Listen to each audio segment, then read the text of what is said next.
At my sister's $150,000 wedding, I found my assigned seat outside the main ballroom right next to the kitchen trash cans. My sister smirked and told me I did not count. I took my gift, stood up, and walked out without a single word.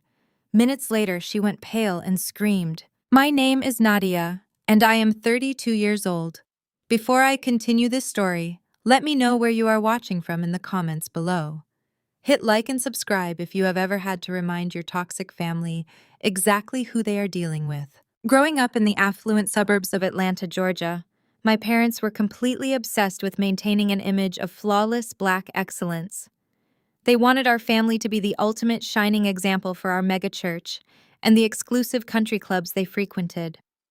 Every single aspect of our lives was carefully curated for public consumption and community approval. When I was 19 years old, my parents mapped out my entire future. They demanded that I finish my degree at Spelman College and immediately transition into a prestigious corporate law firm. But I had entirely different dreams. I wanted to truly understand the deep mechanics of generational wealth and not just the superficial appearance of it. So I made the difficult choice to drop out of college and start a small investment portfolio with money I had saved from working 3 part-time jobs. My mother, Vivian, was so deeply mortified by my decision that she told our entire church congregation I had suffered a severe mental breakdown. I was immediately cut off, financially disowned, and completely erased from the family narrative. I spent the next decade working 100-hour weeks, eating instant noodles, and sleeping on a thin mattress on the floor of a tiny studio apartment. While my younger sister Jasmine was being showered with designer handbags and luxury cars paid for by our parents, I was quietly building my company called Obsidian Capital. Today, my private equity firm manages billions of dollars in distressed debt. I spend my days dismantling failing corporations, restructuring bad commercial loans, and holding corrupt executives fully accountable for their actions. I became the very definition of independent wealth and power, but to my status-obsessed family, I was still just the disgraceful college dropout. When I received the invitation to Jasmine's lavish wedding, I almost threw it directly into the trash. But a small and foolish part of me hoped that time might have somehow healed our old wounds. I genuinely wanted to show up, be a supportive older sister, and perhaps enjoy a quiet evening with my family. I purchased a custom emerald green silk gown in Milan specifically for the occasion, as a private celebration of my own recent corporate acquisitions. The wedding venue was the Buckhead Grand Hotel, which is a towering monument to old money and Southern extravagance. My parents had spared absolutely no expense renting out the entire top floor for the reception. They wanted this event to be the ultimate showcase of their social climbing abilities. That fragile hope I carried died the second I stepped into the grand foyer. My mother, Vivian, intercepted me before I could even check my coat at the door. She grabbed my arm with her manicured nails digging sharply into my skin. She looked me up and down with absolute disgust and hissed that I looked like I was going to a cheap nightclub. She accused me of intentionally trying to ruin her perfect evening. I tried to pull away from her grip, but she tightened her hold, dragging me away from the beautiful double doors of the main ballroom and pushing me roughly down a dimly lit service corridor. She told me that her new son-in-law, Brad, had family flying in all the way from Boston. Brad was the white man my sister was marrying, and my parents practically worshipped the ground he walked on. They genuinely believed that marrying into a wealthy white family from Massachusetts would somehow permanently elevate their own social status in Atlanta society. My mother pointed a trembling finger at my face and told me that I was a walking embarrassment. She said they could not risk a Spelman dropout, sitting at the main tables and interacting with wealthy trust fund heirs. She ordered me to stay completely out of sight and keep my mouth shut for the rest of the night. She forced me toward a wobbly metal folding chair that had been shoved into the dark corner of the hallway. It was positioned right next to the swinging kitchen doors. Every single time a waiter rushed past, the heavy scent of raw seafood and discarded appetizers washed over my face. Next to my sad little chair was a row of overflowing trash cans. I looked at my mother in total disbelief, but she simply turned on her designer heels and marched back to the glamour of the ballroom, leaving me sitting alone in the drafty corridor. I sat there for 20 minutes listening to the muffled sounds of live string quartets and clinking champagne glasses. Then the service door swung open, and my sister Jasmine walked out clinging tightly to Brad's arm. Jasmine was 28 years old, and the undisputed golden child of our family. She was obsessed with social media and desperate to project an image of effortless wealth and perfection. She wore a custom lace wedding gown that probably cost more than my first car. When she saw me sitting by the trash cans, a cruel smirk spread across her perfectly made-up face. Jasmine stepped closer, looking down at me, as if I were a stranger begging for spare change. She told me that she had begged our mother to cross my name off the guest list entirely, but Vivian was too afraid of what the church ladies would whisper if her oldest daughter was missing from the family photos. Jasmine laughed a high-pitched sound and said that sitting next to the garbage was the exact perfect place for me. She told me to try not to let my scent ruin the atmosphere for her new wealthy in-laws.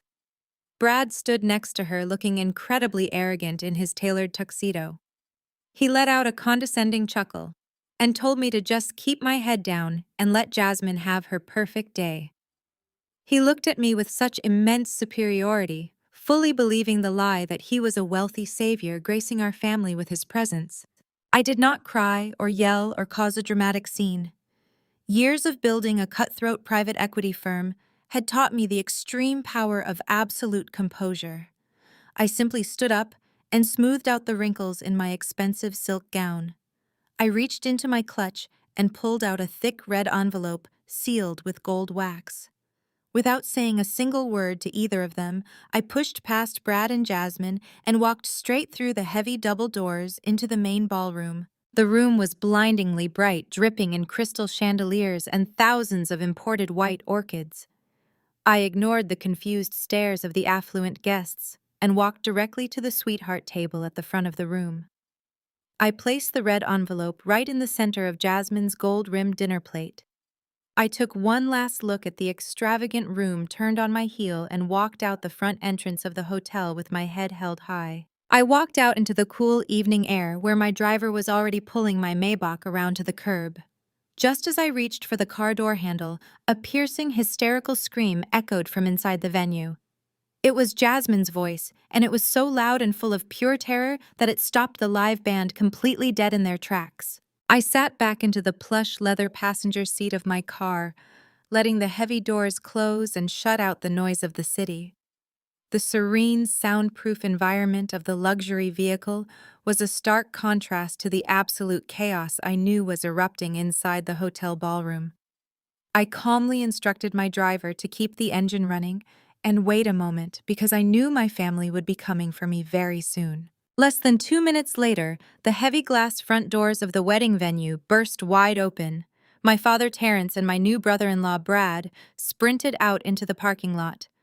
Terrence was completely red in the face, with his veins popping out prominently against his neck. He looked absolutely frantic, scanning the brightly lit valet area until his angry eyes locked onto my vehicle. He ran up to the side of the car and began beating his fists violently against the tinted passenger window. I pressed the button to roll the window down just halfway, letting the cool night air and his enraged shouting fill the quiet cabin of the car. Terrence screamed at the top of his lungs, his voice echoing aggressively across the concrete parking lot. He demanded to know if I was completely insane. He accused me of putting a fake bank foreclosure notice inside his precious daughter's wedding card, screaming that I was a jealous, bitter woman trying to intentionally ruin the most important day of Jasmine's entire life. I looked at my father with a level of cold, clinical detachment that seemed to momentarily confuse him. I kept my voice perfectly even and quiet, forcing him to stop his frantic screaming just to hear my words. I told him that the legal document inside the red envelope was absolutely not a fake notice. I explained clearly that the sprawling $2.5 million mansion that Brad had supposedly purchased for Jasmine as a wedding gift was nothing but a fragile house of cards. The property was heavily mortgaged, leveraged 3 times over its actual value, and had officially gone into severe default over 6 months ago. I watched the color slowly drain from Terrence's face as I delivered the final devastating blow. I informed him that my private equity firm, Obsidian Capital, had purchased that exact distressed debt portfolio directly from the bank yesterday morning. I explained that I was now the sole legal owner of that immense debt, and they had exactly 48 hours to pack their bags and vacate my property before the county sheriff arrived to physically remove them from the premises. Brad went completely pale, his arrogant country club demeanor evaporating in an instant. He started sweating profusely, pulling nervously at the tight collar of his expensive tuxedo shirt. He stammered out a pathetic and weak defense, claiming that his family trust fund was simply tied up in complex international investments and that the defaulted mortgage was just a minor temporary liquidity issue. He tried desperately to project confidence to my father, but his voice was trembling so badly he could barely form a complete coherent sentence. I cut him off sharply, refusing to let him spin another ridiculous lie in my presence. I looked Brad dead in the eye and systematically dismantled his entire fabricated identity right there in the valet parking lot. I told him that I knew his family was completely financially bankrupt. I explained that my firm had run a full forensic financial background check on him and his parents months ago. I revealed that his parents had absolutely zero liquid assets. Their three shell companies were currently under active federal investigation for massive tax evasion, and he had married my sister for one pathetic reason only. He genuinely thought my father was a gullible, status-obsessed mark who would blindly fund his lavish lifestyle to keep up appearances. Terrence grabbed the window frame of my car, his eyes wide with a terrifying mixture of sheer panic and furious denial. He absolutely refused to believe that his perfect white son-in-law was a complete fraud. He screamed that I was lying out of spite, insisting that Brad was bringing generational wealth to our family name. Then, in a moment of desperate, blinding rage, my father confessed his own devastating financial secret. He yelled that he had drained his entire retirement savings account to pay for this extravagant $150,000 wedding because Brad's family money was supposedly temporarily frozen by the banks. I stared at my father as a profound sense of disgust washed over my entire body. He had spent his entire life preaching to me about strict financial responsibility, only to throw it all away for the cheap illusion of high society status. But my deep disgust quickly turned to absolute fury as I realized the darker truth behind his angry confession. I knew his financial situation better than he realized, and I knew he did not have that kind of money sitting in his personal retirement accounts. I leaned closer to the open window and told him that I knew exactly where that wedding money actually came from. I exposed his lie, stating that he had not drained his retirement at all. Instead, he had illegally withdrawn the funds from the generational inheritance trust that Big Mama, my grandmother, had left behind for the entire family.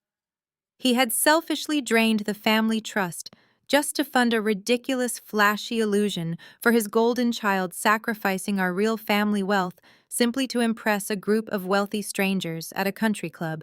Before Terrence could even open his mouth to scream another defensive insult or deny my serious accusation, the piercing wail of police sirens filled the dark night sky.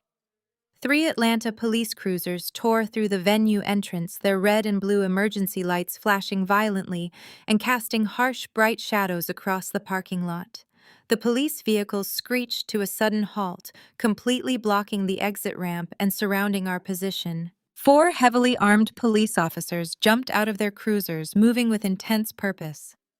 They did not even glance in my direction or speak to my father.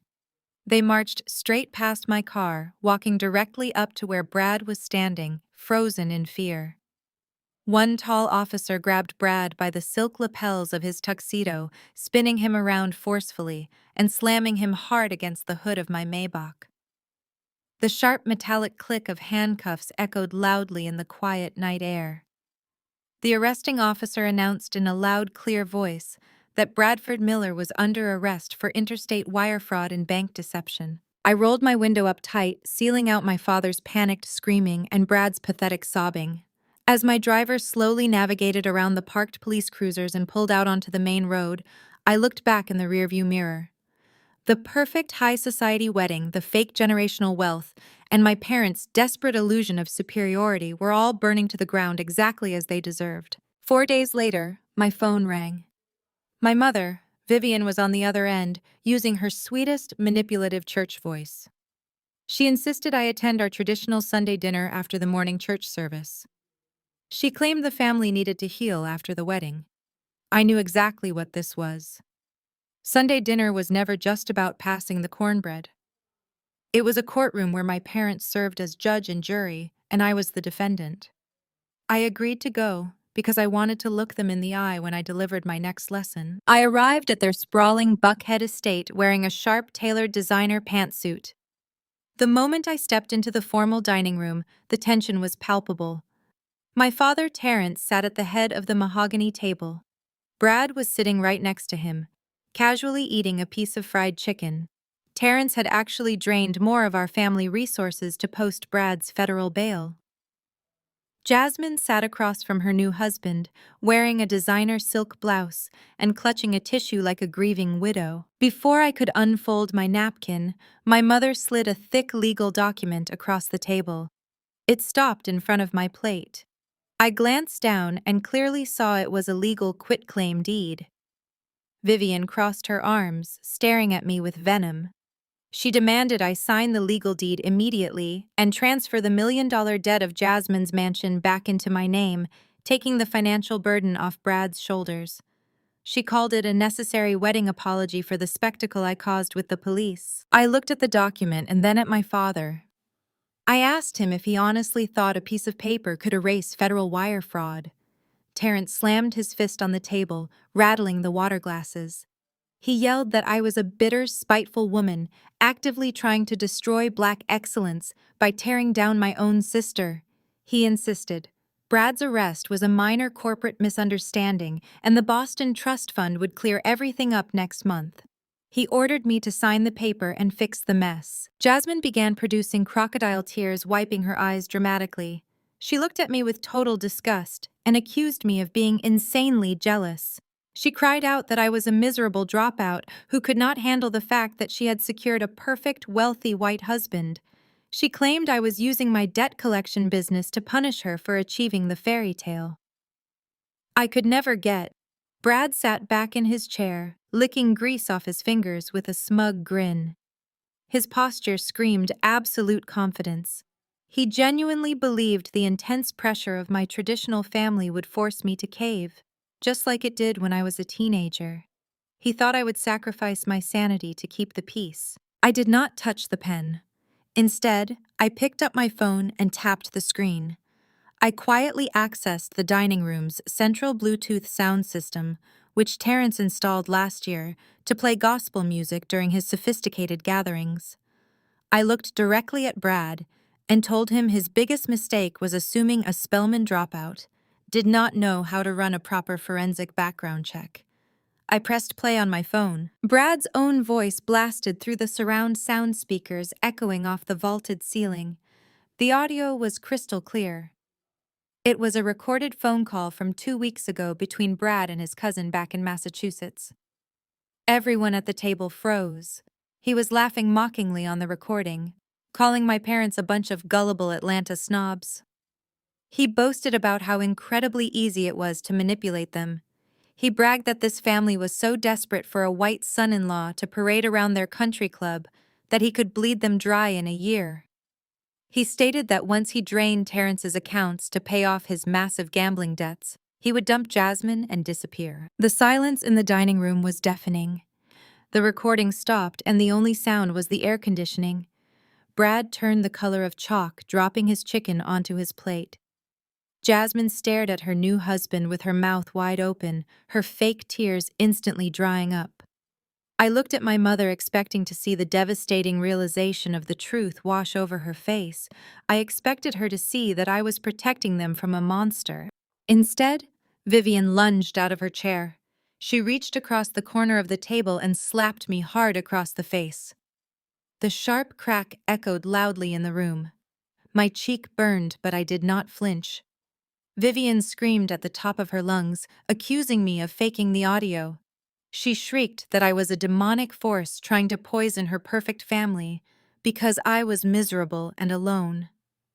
She refused to accept the reality that she had sold her soul and her daughter's future for a complete lie. Just as she raised her hand to strike me a second time, the heavy brass doorbell rang, echoing through the massive house.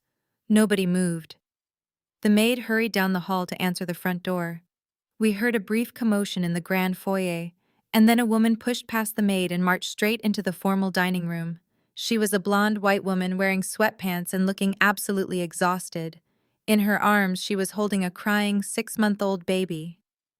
The woman stopped at the edge of the Persian rug and glared at Brad with pure, unfiltered hatred. She ignored my parents, keeping her furious eyes completely locked onto the man sitting next to my father.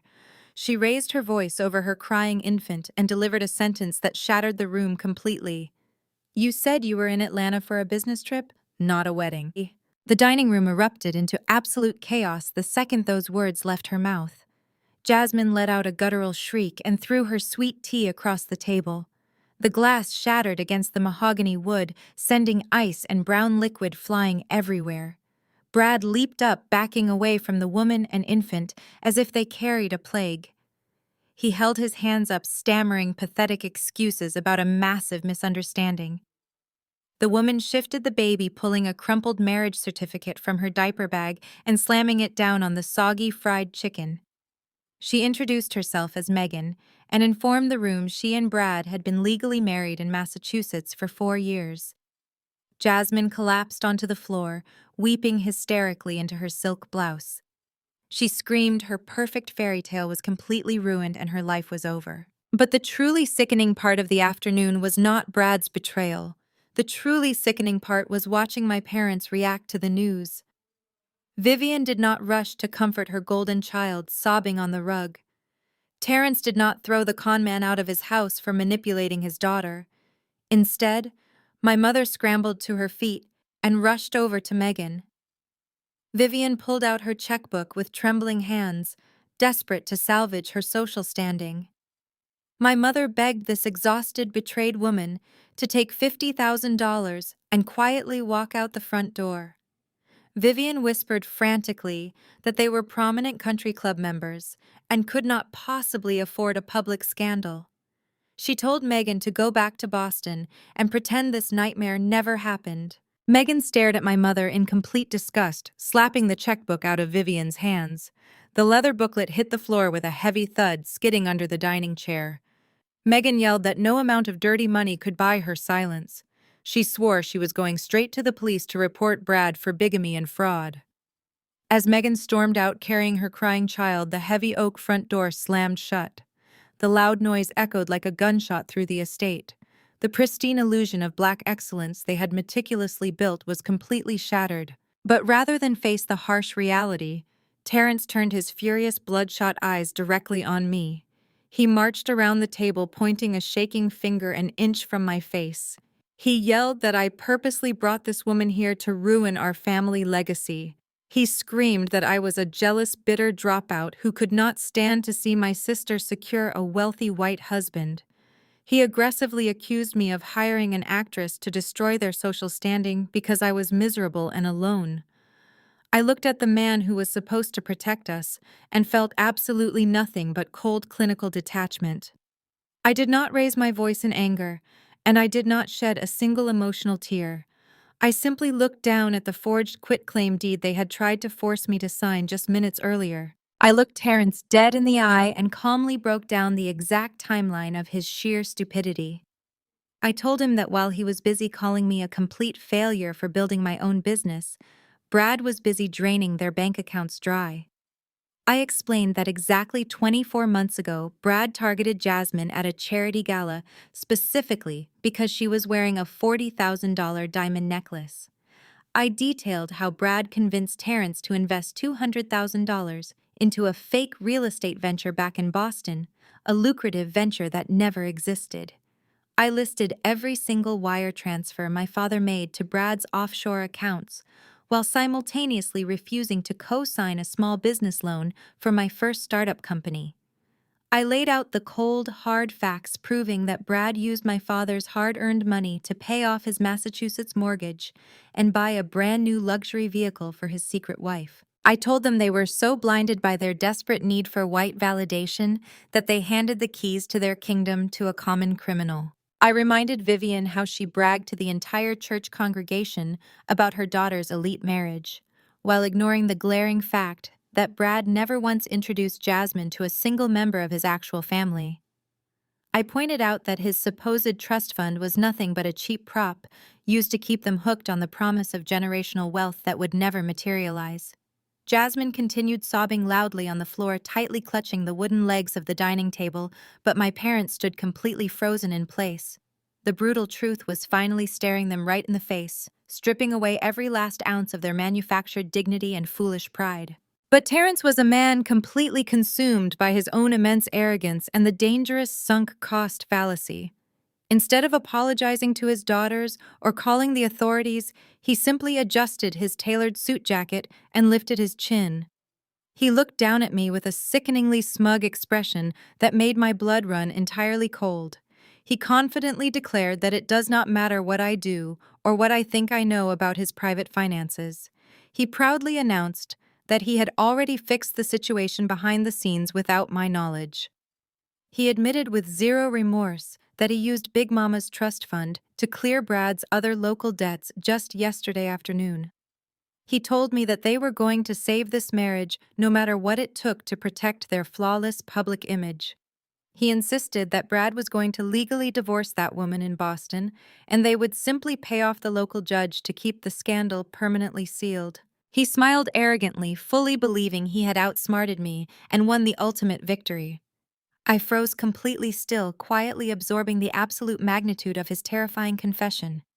Then a terrifying predatory smile spread slowly across my face. My predatory smile slowly faded into a mask of pure, absolute calculation. Terrence stood at the head of the ruined dining table with his chest puffed out. He honestly believed his confession was a checkmate. He genuinely thought that stealing from his own family to protect a con artist was a display of ultimate patriarchal power. He looked at me, expecting me to crumble into defeat, because he controlled the purse strings of our family legacy. I asked him to repeat what he just said so there was absolutely no misunderstanding. Terrence scoffed and crossed his arms over his tailored vest. He loudly proclaimed that he was the sole executor of Big Mama's estate. He boasted that he had every legal right to distribute the trust funds however he saw fit to maintain the pristine reputation of this family. He yelled that protecting Jasmine's marriage from a financial hiccup was his duty, and I had no power to question his authority. I let his booming voice echo off the crystal chandelier before I finally stood up from my chair. I walked slowly around the mahogany table, my heels clicking against the hardwood floor. I stopped right behind Brad's chair, looking directly at my father. I asked Terrence if he remembered the night he threw me out of this exact house 10 long years ago. I reminded him how he screamed at me for turning down a full ride to law school because I wanted to pursue private equity. I reminded him how he packed my belongings in trash bags and left them on the porch. He told me that night I was a disgrace to our bloodline and would never see a single dime of the family money. Terrence smirked and said he remembered it perfectly. He said it was the best thing he ever did because it taught me a harsh lesson about disrespecting his authority. I nodded slowly. I told him he was right about one thing. That night changed everything. But I asked him if he remembered who came to pick me up from the curb. Terrence's smug expression faltered for a fraction of a second. Big Mama came to get me. I lived with her for 2 years while I built my first portfolio. Jasmine whined from the floor, complaining that nobody cared about my ancient history with our grandmother. She demanded that Terrence write another check to fix her life right now. I ignored my crying sister and pulled a sleek black tablet from my designer tote bag.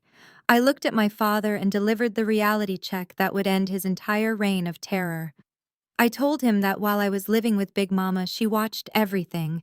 She watched how Terrence spent his money on flashy cars, country club memberships, and useless status symbols. She watched him spoil Jasmine rotten while treating me like an unwanted stray. And she realized that if she left her generational wealth in his hands, he would burn it to the ground, trying to impress people who secretly despised him. Terrence demanded to know what I was talking about. His voice cracked, losing its booming authority. I tapped the screen of my tablet, waking it up. I told him that 9 years ago, Big Mama quietly called her attorney. She completely restructured the family trust. She removed Terrence as the primary executor and stripped him of all financial control. She legally appointed me as the sole executor and primary guardian of the entire estate. I told my father that he had not been the legal executor of anything for nearly a decade. Vivian gasped loudly, covering her mouth with both hands. She looked at Terrence in sheer horror.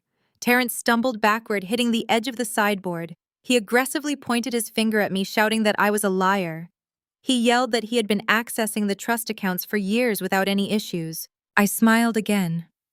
A cold, calculating smile that made Brad physically shrink in his seat. I explained to Terrence that as the legal executor, I allowed him to maintain access to a small subsidiary account. I let him keep his illusion of control because it kept him away from the primary assets. I gave him just enough rope to hang himself and he just sprinted to the gallows. I walked back to my seat and picked up my purse. I told Terrence that what he'd just confessed to the room was not a simple family transaction. By draining the trust to pay off Brad's massive Massachusetts gambling debts and underwater mortgages, he had committed federal wire fraud. Furthermore, because the stolen money legally belonged to a trust governed by my private equity firm, he had just confessed to embezzling millions of dollars directly from Obsidian Capital. Jasmine finally stopped crying and stared at our father in absolute shock. The realization of his crime washed over the room. Terrence began to hyperventilate, clutching his chest. He stammered that it was a mistake and he could easily put the money back. He pleaded that we were family and I could not possibly pursue legal action against my own flesh and blood. I reminded him that he was the one who said blood did not matter when I refused to go to law school. I quietly tapped a single button on my tablet screen. It was a direct command to my legal department, overriding all of his banking authorizations. Seconds later, Terrence's phone vibrated violently in his pocket. He scrambled to pull it out, his hands shaking uncontrollably. It was an automated alert from his primary bank. Then another alert came through, and another. His country club escrow account, his business lines of credit, and his personal savings accounts all showed a zero available balance. The screen flashed a bright red notification stating his assets were legally frozen by the Compliance Division of Obsidian Capital. Monday morning arrived with the suffocating humidity typical of an Atlanta summer, but the air inside the penthouse conference room was freezing cold. I sat completely alone at the end of a glass table wearing a charcoal suit, waiting for the storm I knew was coming. At exactly 9 o'clock, the doors swung open. Terrence marched in first, looking like a man who had spent the entire weekend desperately trying to glue his shattered ego back together. He was flanked by Vivian, who was clutching a handbag like a life preserver. Right behind them were Jasmine and Brad, followed closely by Brad's parents, Charles and Patricia. Charles carried himself with New England arrogance, acting as if stepping foot in the South was a massive inconvenience to his day. They brought an army with them. 4 high-priced corporate litigators in expensive navy suits fanned out across the room, placing thick leather briefcases on the table with synchronized, intimidating thuds. They intended to overwhelm me with sheer numbers and aggressive legal posturing. Terrence glared at me across the room. He demanded that I immediately unfreeze his financial accounts and relinquish control of the family trust, or his legal team would bury me under so many lawsuits I would never see daylight again. Vivian stood right next to Charles, nodding in furious agreement with her wealthy white in-laws. She crossed her arms and loudly declared that she was deeply embarrassed to have given birth to a daughter who would maliciously attack her own flesh and blood just to ruin a high society wedding. She apologized profusely to Charles and Patricia, claiming that I had always been severely troubled and completely incapable of understanding the sophisticated complexities of generational wealth. Charles did not even bother to look at me when he spoke. He addressed his lead attorney while gesturing vaguely in my direction with a dismissive wave of his hand. He laughed, a dry, mocking sound, and called me an angry little girl playing with adult money. He told his lawyer to draft up whatever injunctions were necessary to force me to surrender the deeds and the trust funds. He claimed my temper tantrum was disrupting his son's honeymoon plans, and he wanted this ridiculous ghetto drama concluded by lunchtime so he could catch his private flight back to Boston. Brad sat next to his father, leaning back in his ergonomic leather chair with a sickeningly smug grin returning to his face. Having his wealthy white parents in the room suddenly gave him back his false bravado. He told me I was completely out of my league. He insisted that a Spelman dropout could never outsmart a team of Harvard-educated attorneys. He demanded I sign the property transfers immediately, and maybe they would be generous enough to not press extortion charges against me. I did not raise my voice. I did not break eye contact. I did not display a single ounce of the emotional instability they desperately wanted to see. I sat in total silence, allowing their insults and racist microaggressions to hang heavily in the chilled air of the boardroom. The lead attorney cleared his throat and slid a massive stack of cease and desist orders across the glass table. He demanded my signature, threatening me with immediate financial ruin if I refused to comply. I looked down at their threatening paperwork and simply pushed it off the edge of the table. The documents scattered across the expensive carpet. Charles slammed his hand on the table, yelling that my childish behavior was exactly why I was unfit to manage a single dollar of real capital. I reached down into my own leather briefcase and pulled out a heavy-bound document. It was a 500-page forensic financial audit compiled by my top-tier compliance team at Obsidian Capital. I slid the massive binder across the long glass table. It stopped precisely in front of Charles. I finally spoke, keeping my tone chillingly flat and absolutely devoid of any mercy. I told Charles that he was absolutely right about one thing. I was definitely playing with adult money. I instructed his team of Harvard-educated lawyers to open the binder to page 47 and read the highlighted paragraphs out loud to the room. The lead attorney scoffed, but opened the heavy binder. His eyes scanned the page, and his arrogant posture completely collapsed. The color rapidly drained from his face as he hastily flipped to the next page and then the next. He looked up at Charles with absolute sheer panic in his eyes. Charles demanded to know what was in the file. I leaned forward and delivered the killing blow. I informed the entire room that the comprehensive audit proved beyond a shadow of a doubt that Charles and Patricia were currently under an active federal investigation by the Internal Revenue Service. I laid out the exact details of their massive fraud. I explained that their supposedly prestigious Boston real estate empire was nothing but a sophisticated Ponzi scheme built on decades of blatant tax evasion and phantom shell companies. I told them I knew their accounts were already flagged for federal seizure, which was the real reason they desperately needed Terrence to fund Brad's lavish lifestyle. Vivian gasped loudly, turning to Patricia, who was suddenly trembling violently in her expensive cashmere sweater. Terrence demanded to know what this Boston tax fraud had to do with his frozen bank accounts in Atlanta. I turned my gaze directly to my father, feeling profound disgust for the man who sold his daughter out. I told Terrence to turn to page 112. I revealed the terrifying truth that Charles had been using Terrence as an unwitting financial mule. I exposed the undeniable fact that dirty money from the Boston tax evasion scheme was being systematically funneled directly through the charity outreach fund of his own megachurch. The lead attorney did not say a single word at first. He simply closed the massive, heavy binder and pushed it back across the glass table. He looked at Charles with an expression of pure professional terror.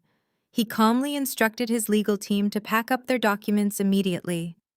Charles demanded to know where they were going, yelling that he paid them a 7-figure retainer to handle this mess. The lead attorney firmly stated that his firm does not represent clients actively engaging in federal tax evasion and money laundering. He explained that staying in this room for even one more minute would make them accessories to a federal crime.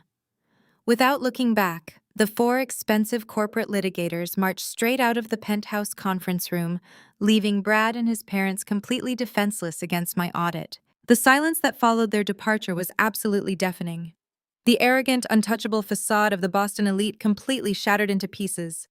Charles turned violently toward my father, his face flushing a dangerous shade of crimson. All of his polite high society manners vanished in an instant, replaced by the raw, vicious racism he had been hiding behind his checkbook. Charles pointed a shaking finger at Terence and screamed that this was all a setup. He yelled that this desperate status-obsessed Atlanta family had intentionally trapped his innocent son. Patricia chimed in, her voice shrill and panicked, claiming that she always knew we were just trying to steal their good Boston name to elevate our own pathetic social standing. She accused my father of dragging their perfect family into his corrupt church charity schemes. Terence was completely cornered. The reality of a federal prison sentence was staring him right in the face. He tried to puff out his chest and yell back at Charles, but his voice cracked in sheer terror. He knew that the paper trail in my audit was absolutely flawless. Vivian stood next to him, shaking so violently that her diamond bracelets rattled against each other. My mother was terrified of losing her country club status, but she was even more terrified of wearing a prison jumpsuit.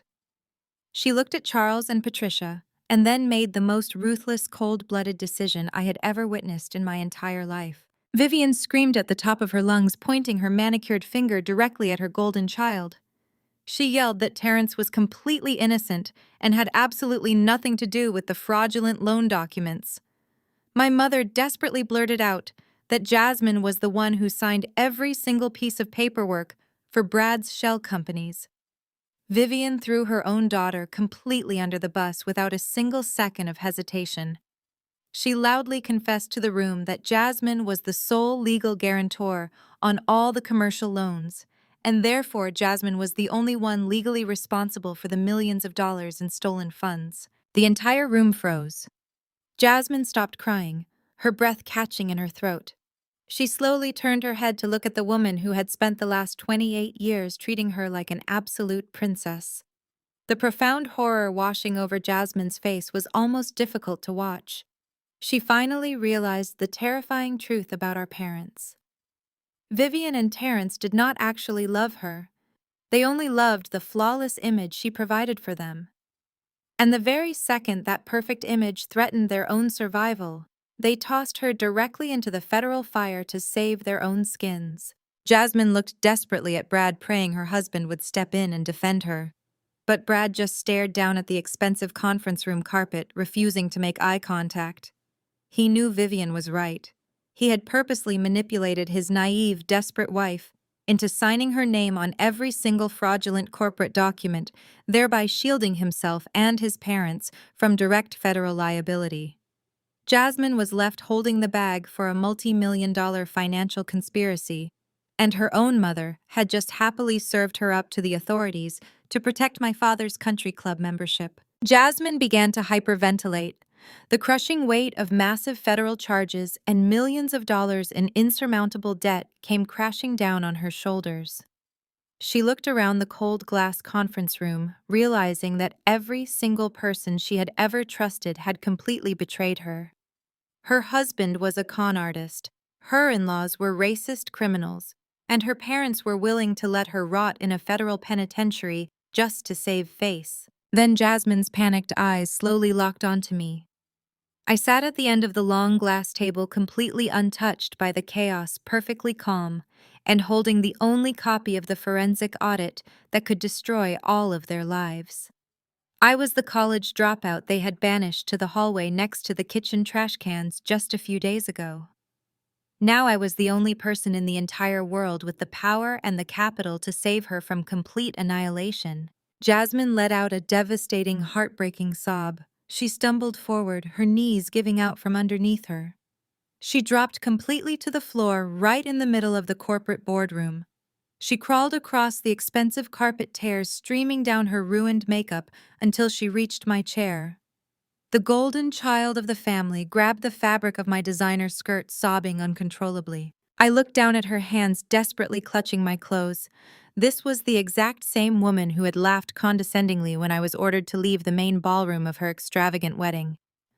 She had spent her entire existence blindly following our mother's toxic playbook, believing that her light skin and her wealthy white husband made her inherently superior to me. She had mocked my long hours, my relentless ambition, and my decision to build my own private equity firm from the ground up. Now the harsh, brutal reality of the real world had shattered her fragile fantasy completely. She was begging a Spelman dropout to protect her from the devastating consequences of her own blinding vanity. Vivian shouted at Jasmine to get up off the floor, demanding that she stop embarrassing the family in front of Charles and Patricia. Even in the face of federal indictments, my mother was still entirely consumed by how her daughter's actions appeared to wealthy white people. But Jasmine did not listen to Vivian anymore. She tightened her grip on my skirt completely, ignoring our mother's frantic commands. Jasmine wept loudly, pleading with me to use my wealth and my legal team to protect her from going to prison. She told me she was terrified and admitted that she had been a complete fool. The entire room fell dead silent as everyone waited to see exactly how I would respond to the sister who had treated me like garbage her entire life. I quietly looked down at the top of Jasmine's perfectly styled head as she loudly sobbed into the fabric of my designer skirt. Her manicured fingers gripped the material with absolute desperation, staining the silk with her expensive foundation and mascara. The golden child of our family was utterly broken, completely shattered by the realization that her fairy tale marriage was nothing but a federal crime scene. I did not pull away from her grasp, but I also did not offer her a warm, comforting embrace. I simply stood there as a monument of the very success she had mocked her entire life. I told Jasmine to stop crying and stand up.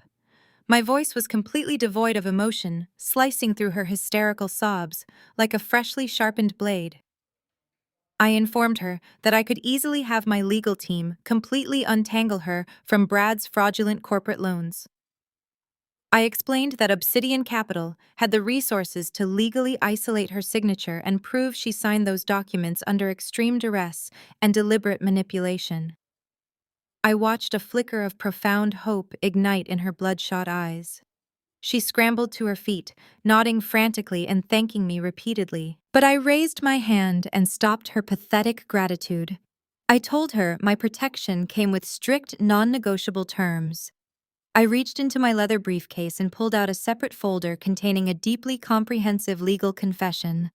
I slid the thick document across the glass table right next to the massive forensic audit. I demanded that Jasmine sign the confession immediately. I explained that the document fully detailed every single one of Brad's illegal activities and explicitly admitted that our parents knew about the stolen funds.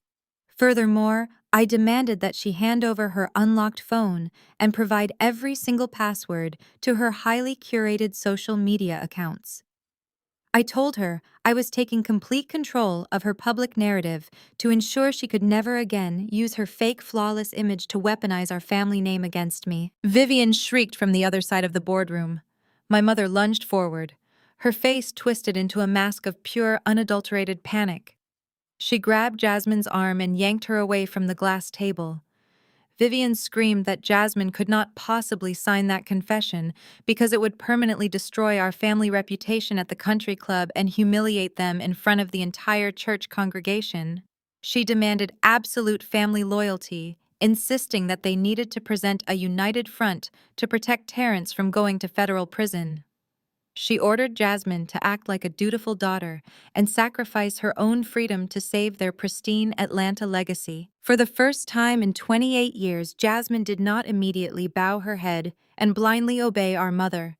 The sheer terror of facing federal prison had finally snapped the toxic umbilical cord connecting them. Jasmine violently yanked her arm out of Vivian's tight grip.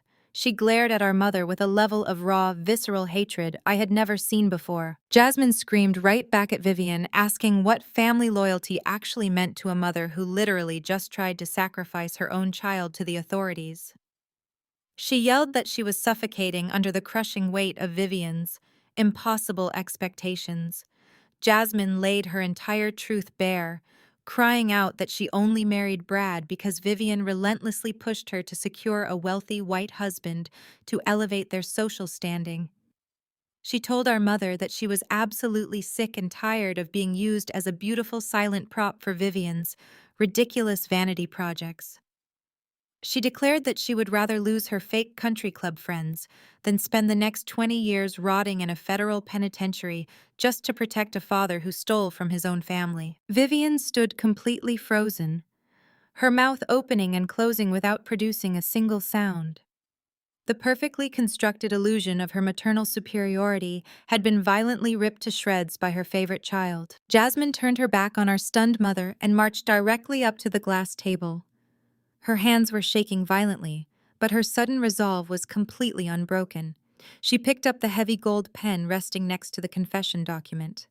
Without hesitating for another second, she aggressively signed her name on every single page, finalizing her complete defection from our parents' toxic regime. She then unlocked her smartphone and slammed it down onto the glass surface right on top of the signed legal papers. She provided every password I demanded fully, surrendering her precious social media empire into my total control. I calmly collected the signed legal confession and her fully unlocked device, securing them safely inside my designer leather briefcase. I looked directly at Brad, who was sweating profusely in his chair. Perfectly aware that his own wife had just provided the federal government with the exact ammunition needed to lock him away for many long decades. I then turned my immediate attention to Terrence and Vivian, who were staring at me with twisted expressions of pure, unparalleled terror. They finally realized that their discarded college dropout daughter now held absolute power over their freedom, their finances, and their entire social existence. I zipped my heavy briefcase shut and slowly picked it up by the reinforced leather handle.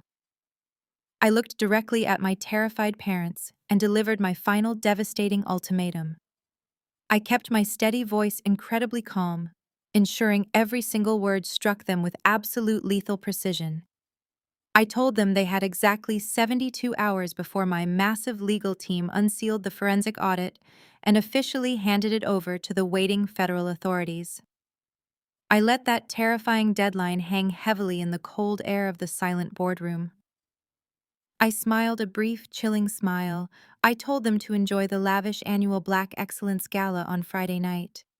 Then I turned around and walked confidently out of the room, leaving them to choke on their own inevitable destruction. 48 hours later, the suffocating heat of an Atlanta Friday afternoon pressed against the floor-to-ceiling windows of the most exclusive salon in Buckhead. Vivian sat in the plush leather VIP chair, staring at her own reflection in the brightly lit vanity mirror. Her hands were trembling so violently that she dropped a tube of expensive red lipstick onto the marble counter. It rolled off and hit the floor, but she did not bend down to pick it up. She aggressively dabbed thick layers of designer concealer under her eyes, desperately trying to erase the dark, bruised circles of pure, sleepless terror that had settled on her face over the past 2 days. Her wealthy friends, the powerful wives of mega-church pastors and prominent local politicians, were sitting in the adjacent chairs, sipping complimentary champagne. One of them leaned over and asked about the nasty rumors circulating regarding Jasmine's wedding reception and the sudden police presence. Vivian did not even blink. She seamlessly slipped into her practiced mask of absolute delusion. She laughed a high-pitched, dismissive sound and loudly proclaimed that her oldest daughter Nadia was simply going through another one of her bitter phases. Vivian confidently lied to the entire room, claiming that Nadia was always inherently jealous of her younger sister. Because Jasmine had secured such a flawless marriage, Vivian doubled down on her ridiculous fantasy, telling her friends that Brad was a perfect gentleman from an elite Boston family. She completely fabricated a story about a minor misunderstanding with the valet service to explain away the police cars. She then shifted the conversation seamlessly, reminding everyone to bring their checkbooks to the annual Black Excellence Charity Gala that evening. She boasted that Terrence was preparing to launch their biggest community outreach fund, yet masking her mounting panic behind a wall of arrogant pride. Miles away inside the sprawling family mansion, Terrence was not bothering with makeup. He was in his dark wood-paneled study, sweating completely through his custom-tailored tuxedo shirt. He frantically shoved stacks of financial ledgers, offshore banking tokens, and bound stacks of physical $100 bills into a heavy leather duffel bag. Brad paced back and forth across the Persian rug, biting his fingernails down to the quick. Terrence slammed the duffel bag shut and grabbed Brad by the lapels of his suit, driving him back against the mahogany bookshelf. Terrence hissed that the plan was set in stone. They were going to host the gala tonight. collect over $1 million in silent auction bids and direct charity donations, and immediately wire every single cent into an untraceable Cayman Islands account. Terrence swore that by the time the federal authorities unsealed Nadia's audit on Monday morning, they would already be on a private jet to a country with absolutely no extradition laws. Brad nodded frantically, his arrogant Boston air persona completely shattered. He whined that Jasmine was becoming a liability. Terrence shoved him away in disgust, ordering him to keep his mouth shut and smile for the cameras. Upstairs, Vivian marched into Jasmine's old childhood bedroom. Jasmine was curled into a tight ball on the mattress, staring blankly at the wall, completely catatonic, after realizing her entire life was a federal crime. Vivian roughly grabbed her golden child by the arm, dragging her off the bed. She threw a shimmering gold designer gown at Jasmine's chest. Vivian coldly ordered her daughter to put the dress on, fix her ruined face, and smile perfectly for the donors. She warned Jasmine that if she showed a single ounce of weakness tonight, they would all be wearing orange prison jumpsuits by next week. The Black Excellence Gala began at 8 o'clock in the grand ballroom of the city's most expensive downtown hotel. It was a breathtaking display of opulent wealth and high society networking.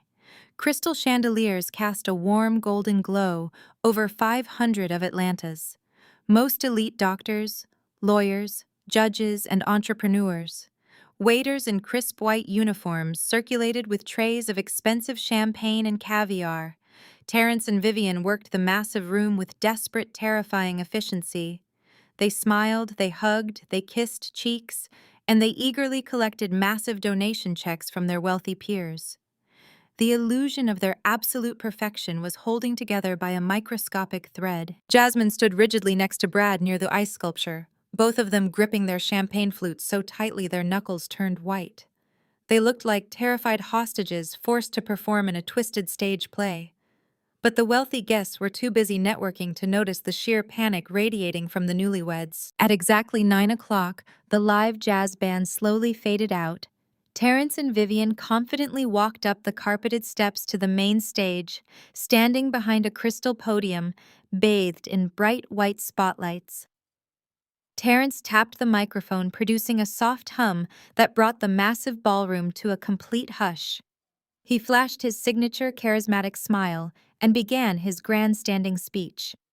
He spoke passionately about the immense importance of generational wealth within the Black community. He preached about family loyalty, unwavering faith, and the absolute necessity of building up their local neighborhoods. Vivian stood right beside him, smiling beautifully, the ultimate picture of a devoted and successful matriarch. She looked out at the sea of wealthy donors, mentally calculating exactly how fast they could empty the charity escrow accounts. Terrence reached the emotional crescendo of his speech, raising his hands toward the ceiling as he declared that family values were the absolute bedrock of their entire financial empire. He opened his mouth to ask for the final round of massive donations. Right at that exact second, the heavy oak double doors at the very back of the grand ballroom swung violently open with a deafening crash. The sudden explosive noise echoed like a bomb going off in the cavernous room. The remaining ambient music abruptly stopped dead. Every single guest turned around in their seats, gasping in sheer shock. I stepped directly into the bright beam of the spotlight, wearing a razor-sharp, tailored white suit that cut through the darkness of the doorway like a blade. I did not come alone. I walked slowly and deliberately into the silent room, flanked perfectly by 4 massive, muscular men wearing dark suits and communication earpieces. The ultimate reckoning had officially arrived, completely uninvited. The collective gasp of 500 affluent guests sucked the oxygen right out of the room. I did not sneak in through the kitchen like they forced me to do. At the wedding, I strode straight down the center aisle of the ballroom with the absolute authority of a woman who owned the ground they stood on. My 4 security escorts moved in perfect synchronization around me, creating an impenetrable physical barrier against anyone who might think about approaching. I kept my chin high and my gaze locked directly onto the main stage where my mother was standing, frozen in terror. Vivian had been in the middle of delivering a tearful monologue about family loyalty and community enrichment. Now her mouth hung open, and her hands gripped the sides of the crystal podium so tightly that her knuckles turned white. She stammered a few syllables into the microphone before the feedback whine forced her to step back. Terrence stood right beside her, his charismatic smile melting off his face, as if it had been burned away by acid. He stared at me with terrified eyes. I ignored their panic and took my seat at the front center table positioned below their feet. This was not just any table. It was the Platinum Sponsor Table, which required a minimum donation of $50,000 to secure. I had wired the funds from my account earlier that afternoon, ensuring I had the best view in the building to watch their empire collapse.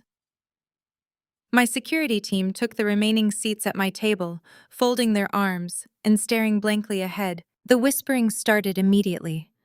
The social circles of Atlanta are nothing if not predictable. Women in sequined gowns leaned across their floral centerpieces, murmuring behind manicured hands. Pastors from neighboring megachurches exchanged confused glances with local politicians, wondering why the disgraced dropout daughter had just commandeered the most expensive table in the venue.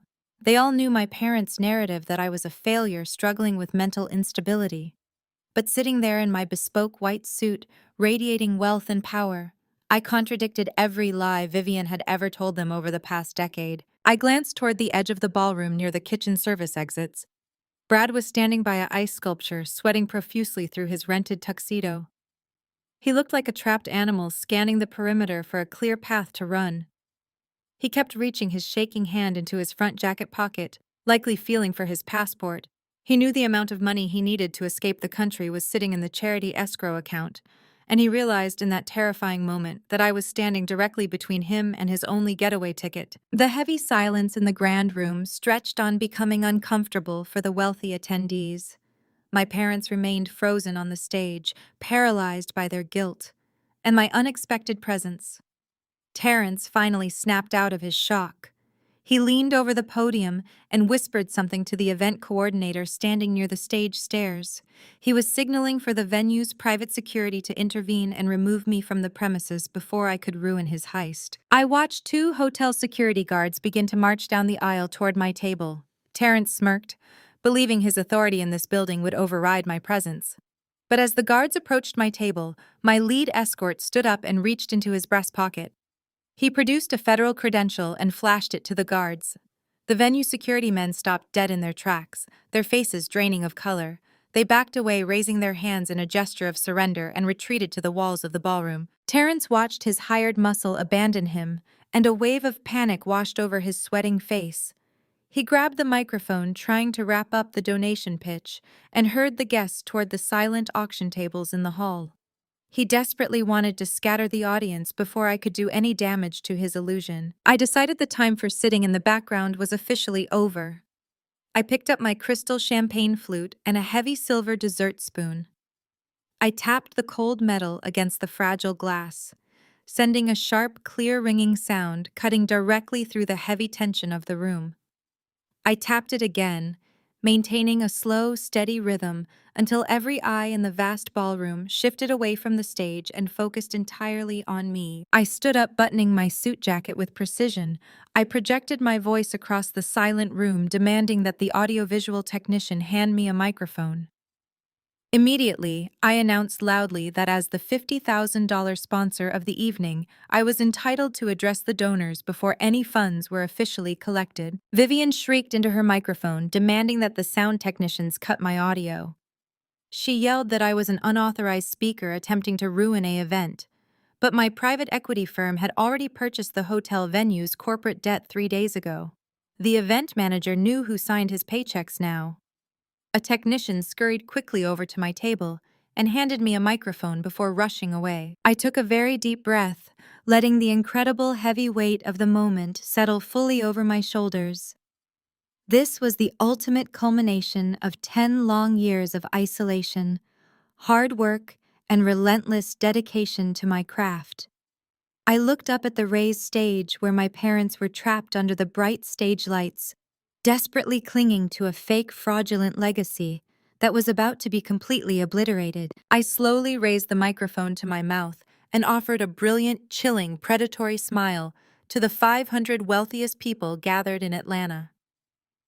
My parents talk a whole lot about building generational wealth tonight. Let me show you exactly how they actually do it. Using the very money they intentionally stole from our own private family trust fund, I kept my eyes locked on my father as I pressed a button on my wireless presentation remote. The massive digital screens flanking the main stage instantly flickered. The elegant golden logo of the family charity vanished. In its place, a high-resolution display of raw, unedited financial bank statements illuminated the entire ballroom in a harsh blue light. I did not raise my voice or shout over the murmurs of the confused crowd. I spoke with the icy precision of a corporate auditor presenting a fatal quarterly review. I directed the attention of the 500 wealthy guests to the screen on the left. I told them to look closely at the routing numbers and the specific timestamps. I explained that the spreadsheet displayed every single charitable donation made to my parents' community outreach fund over the past 24 months. I then pointed to the screen on the right showing the exact corresponding outbound wire transfers. I broke down the undeniable math for the entire room. Every time a check was cleared for the supposed youth center or the neighborhood development initiative, the exact same dollar amount was immediately funneled into a private shell company controlled solely by Terrence. The room grew incredibly quiet. The only sound was the hum of the projectors and my steady voice echoing through the speakers. I highlighted a specific transaction from just 2 weeks ago. I read the donor name aloud, thanking the prominent local bishop sitting in the second row for his generous $200,000 contribution to the supposed scholarship fund. I then traced that exact $200,000 across the screen, showing how it bounced from the charity account to my father's private holding company, and finally landed squarely in an offshore Cayman Islands account registered to Bradford Miller. I turned my gaze to Brad, who was currently sweating heavily through his tuxedo near the ice sculpture.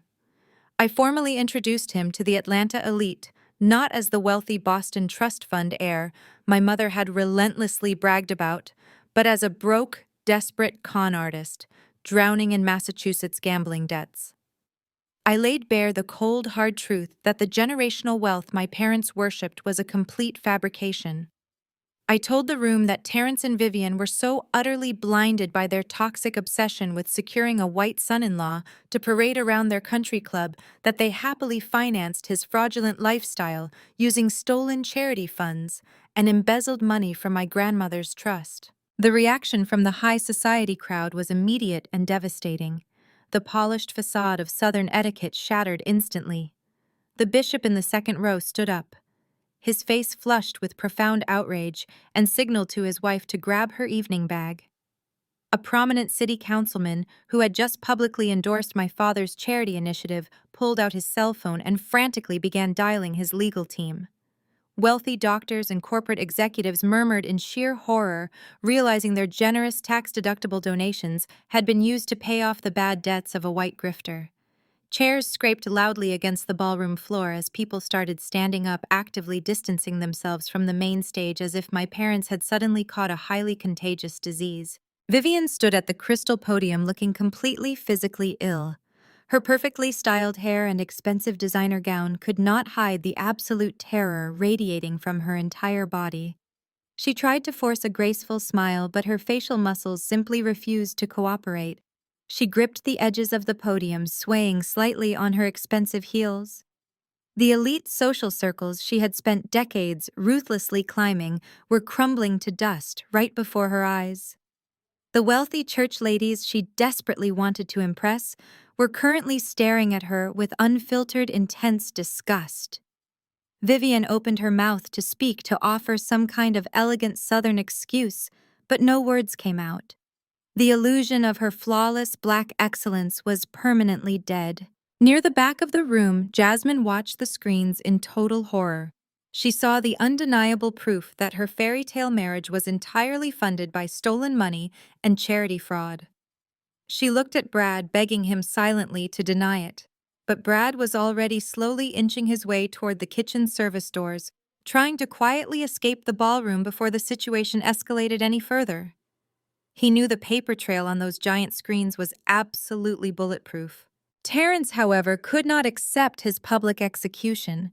His massive ego simply would not allow him to stand on that stage and be humiliated by the daughter he had thrown away. The shame of being exposed as a fraud in front of the wealthiest and most powerful black families in Atlanta pushed him completely over the edge into blinding primal rage. He dropped his microphone and it hit the stage floor with a loud, piercing feedback screech.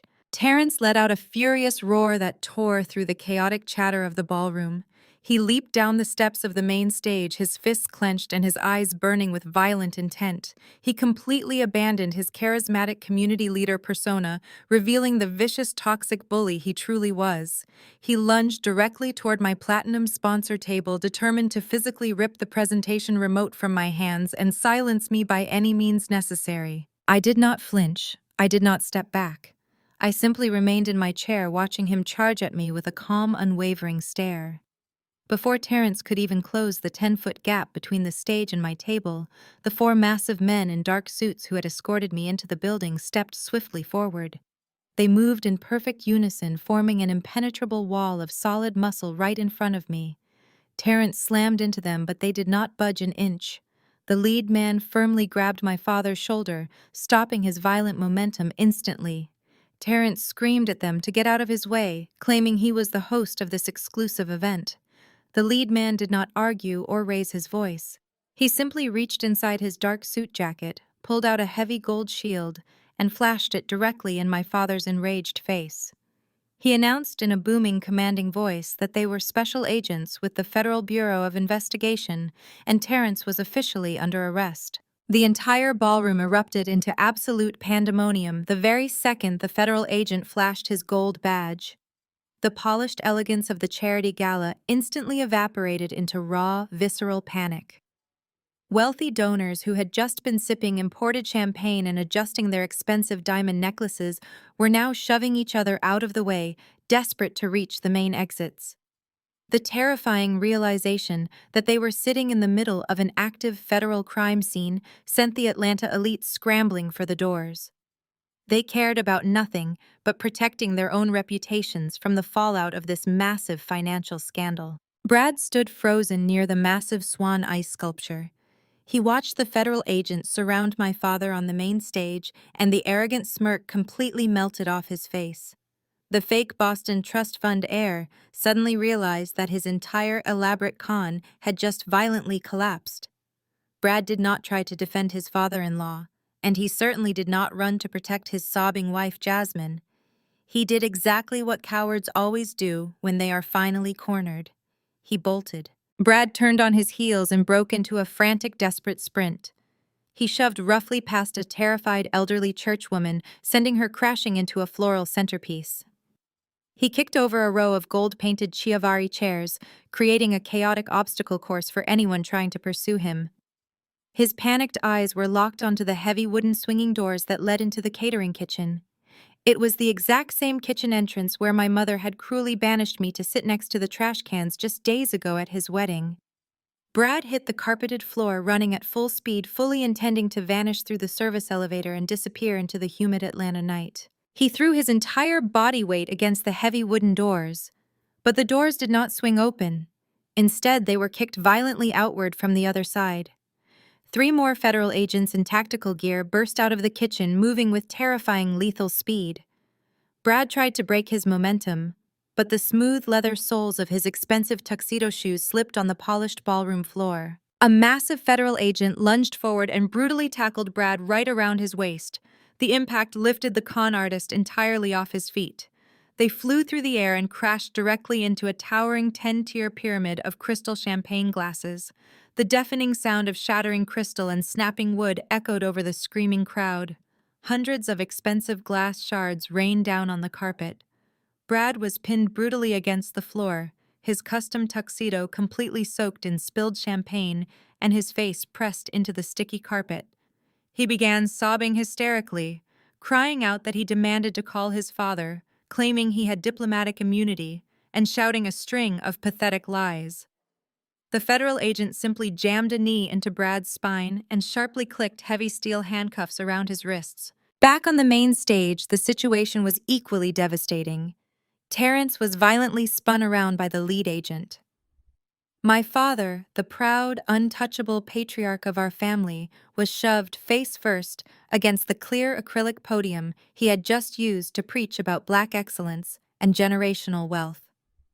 The agents pulled his arms forcefully behind his back, the harsh metallic snap of the handcuffs locking over the cuffs of his custom-tailored velvet tuxedo sounded like a death knell. Terrence tried desperately to leverage his fake social status. He yelled at the top of his lungs, demanding that the agents release him immediately. He screamed that he personally played golf with the chief of police and regularly hosted private dinners for the mayor of Atlanta. He angrily accused the agents of orchestrating a racially motivated setup to tear down a successful black businessman. The lead agent did not even blink. He leaned in close to my father's ear and coldly informed him that the mayor and the police chief were the exact individuals who had enthusiastically signed off on the federal arrest warrant after reviewing the massive financial audit provided by Obsidian Capital. The cruelty of the high society crowd was absolute. The very pastors, politicians, and country club friends who had just been applauding my father were now standing in a wide circle holding up their glowing cell phones. Camera flashes went off relentlessly. They were actively recording the spectacular, devastating downfall of Terrence and Vivian, eagerly capturing every humiliating second of the raid to share on social media. Vivian completely lost her mind. The perfectly manicured, composed matriarch unraveled right in front of the flashing cameras. She dropped heavily to her knees on the stage, abandoning every single ounce of her Southern dignity. She reached out and desperately grabbed the legs of the federal agents, shrieking at the top of her lungs that there had been a terrible, catastrophic mistake. She wailed that they were prominent pillars of the community, heavily respected members of the most exclusive golf clubs in Georgia. As she thrashed wildly on the stage floor, her expensive designer lace gown snagged on a microphone stand and tore loudly. The violent, erratic movement caused her perfectly pinned lace front wig to shift dramatically to the side, exposing her natural braided hair underneath. Vivian did not even care about her ruined aesthetic.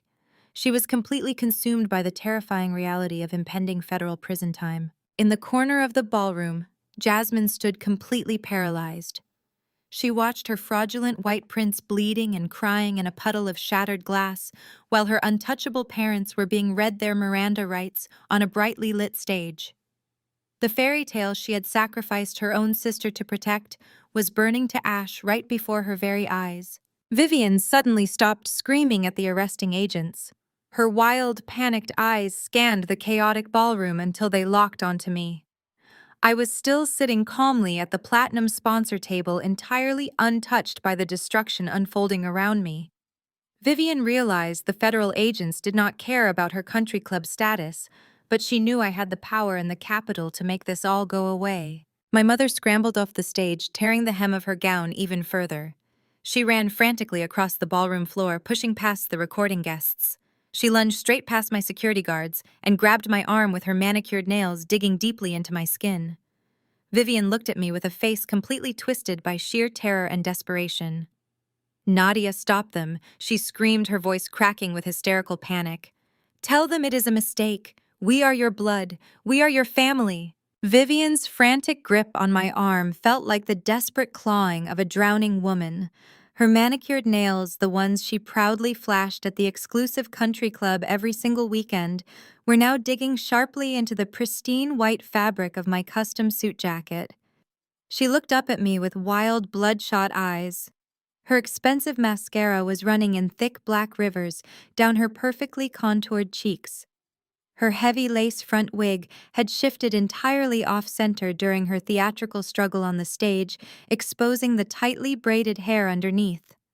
She was an absolute wreck, completely stripped of her fake Southern charm and her manufactured black excellence. She repeated her frantic plea, sobbing uncontrollably and demanding I use my corporate power to call off the federal agents.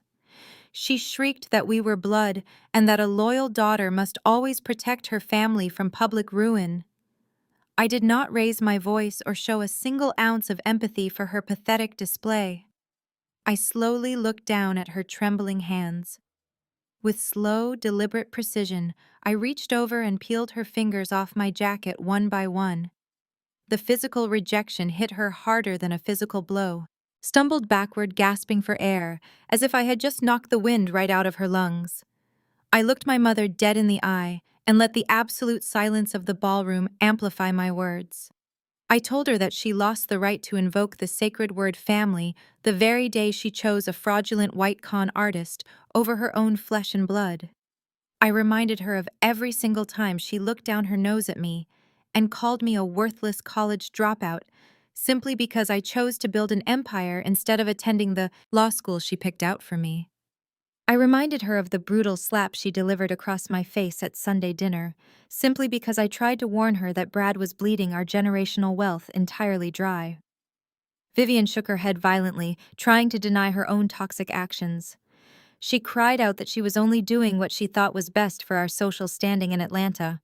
She begged me to understand the intense pressure she faced to keep up appearances among the wealthy megachurch pastors and the political elite. She claimed her intentions were always rooted in deep maternal love and protecting our prestigious family legacy from any scandalous gossip. I stepped closer to her, forcing her to look at the absolute ruin she had caused. I swept my hand toward the grand stage where Terrence was currently being read his Miranda rights by armed federal agents. I pointed toward the swinging kitchen doors where Brad was bleeding on the carpet in heavy steel handcuffs. I asked her if this humiliating public spectacle was the grand legacy she sacrificed my mental health to protect. I watched the horrible realization finally sink into her tear-stained face. She had traded her actual billionaire daughter for a cheap, racist illusion that landed her husband in a federal penitentiary. Vivian fell to her knees, clutching her torn designer gown. She sobbed that she was so incredibly sorry and promised she would make it up to me if I just paid the massive restitution and made the FBI go away. She was still trying to negotiate a desperate business deal masquerading as a genuine maternal apology. I stared down at the pathetic woman groveling on the expensive hotel carpet. I delivered the final killing blow with absolute chilling calmness, making sure my voice carried clearly across the silent room. I told her that blood does not seat you by the trash cans, Vivian. I reminded her of the humiliating folding chair she forced me into at Jasmine's extravagant wedding just days ago. I laid out the brutal, undeniable truth that she wanted to protect her flawless elite image so badly that she sold her soul to a white con artist and threw her own daughter away like absolute garbage. I leaned down slightly so my gaze locked directly with hers. I told her to have fun explaining this spectacular federal indictment to her snobby friends at the bridge club. Vivian let out a haunting, agonizing wail. It was the horrific sound of a woman who had just watched her entire universe burn to ashes. The wealthy Atlanta socialites surrounding us did not rush forward to comfort her. Instead, they backed further away, holding their glowing cell phones high in the air. The blinding flashes of smartphone cameras lit up the grand ballroom like a terrifying strobe light. The very people Vivian had spent 3 decades trying to impress were now eagerly documenting her catastrophic downfall for local gossip blogs and social media feeds. They were completely merciless. I turned my back on my mother without a single second of hesitation. I buttoned my white suit jacket and signaled my security team. They instantly formed a tight protective wedge around me, carving a clear path through the sea of stunned billionaires and terrified politicians. Nobody dared to speak to me or step in my way. The power dynamic in the room was absolute and undeniable. As I walked down the center aisle, I passed Jasmine. My golden child sister was slumped against a cocktail table, completely paralyzed by shock. Her fairy tale life was officially over. She was facing millions in debt and severe federal scrutiny, all because she blindly followed our mother's toxic playbook. She looked at me with pleading eyes, but I did not even break my stride. I owed her absolutely nothing. I pushed through the heavy gold-plated doors of the grand ballroom and stepped out into the quiet luxury of the hotel lobby. The chaotic screaming of my parents and the harsh barking of federal agents faded behind the thick mahogany doors. I walked confidently out the front entrance of the building into the dark night. Exactly 2 weeks after I walked out of that hotel lobby into the dark night, the absolute reality of federal justice descended upon my parents' sprawling Buckhead estate. The heavy Georgia morning air was thick and oppressive, but it was nothing compared to the suffocating tension radiating from the manicured front lawn. A county sheriff deputy stood near the pristine rose bushes holding a heavy steel mallet.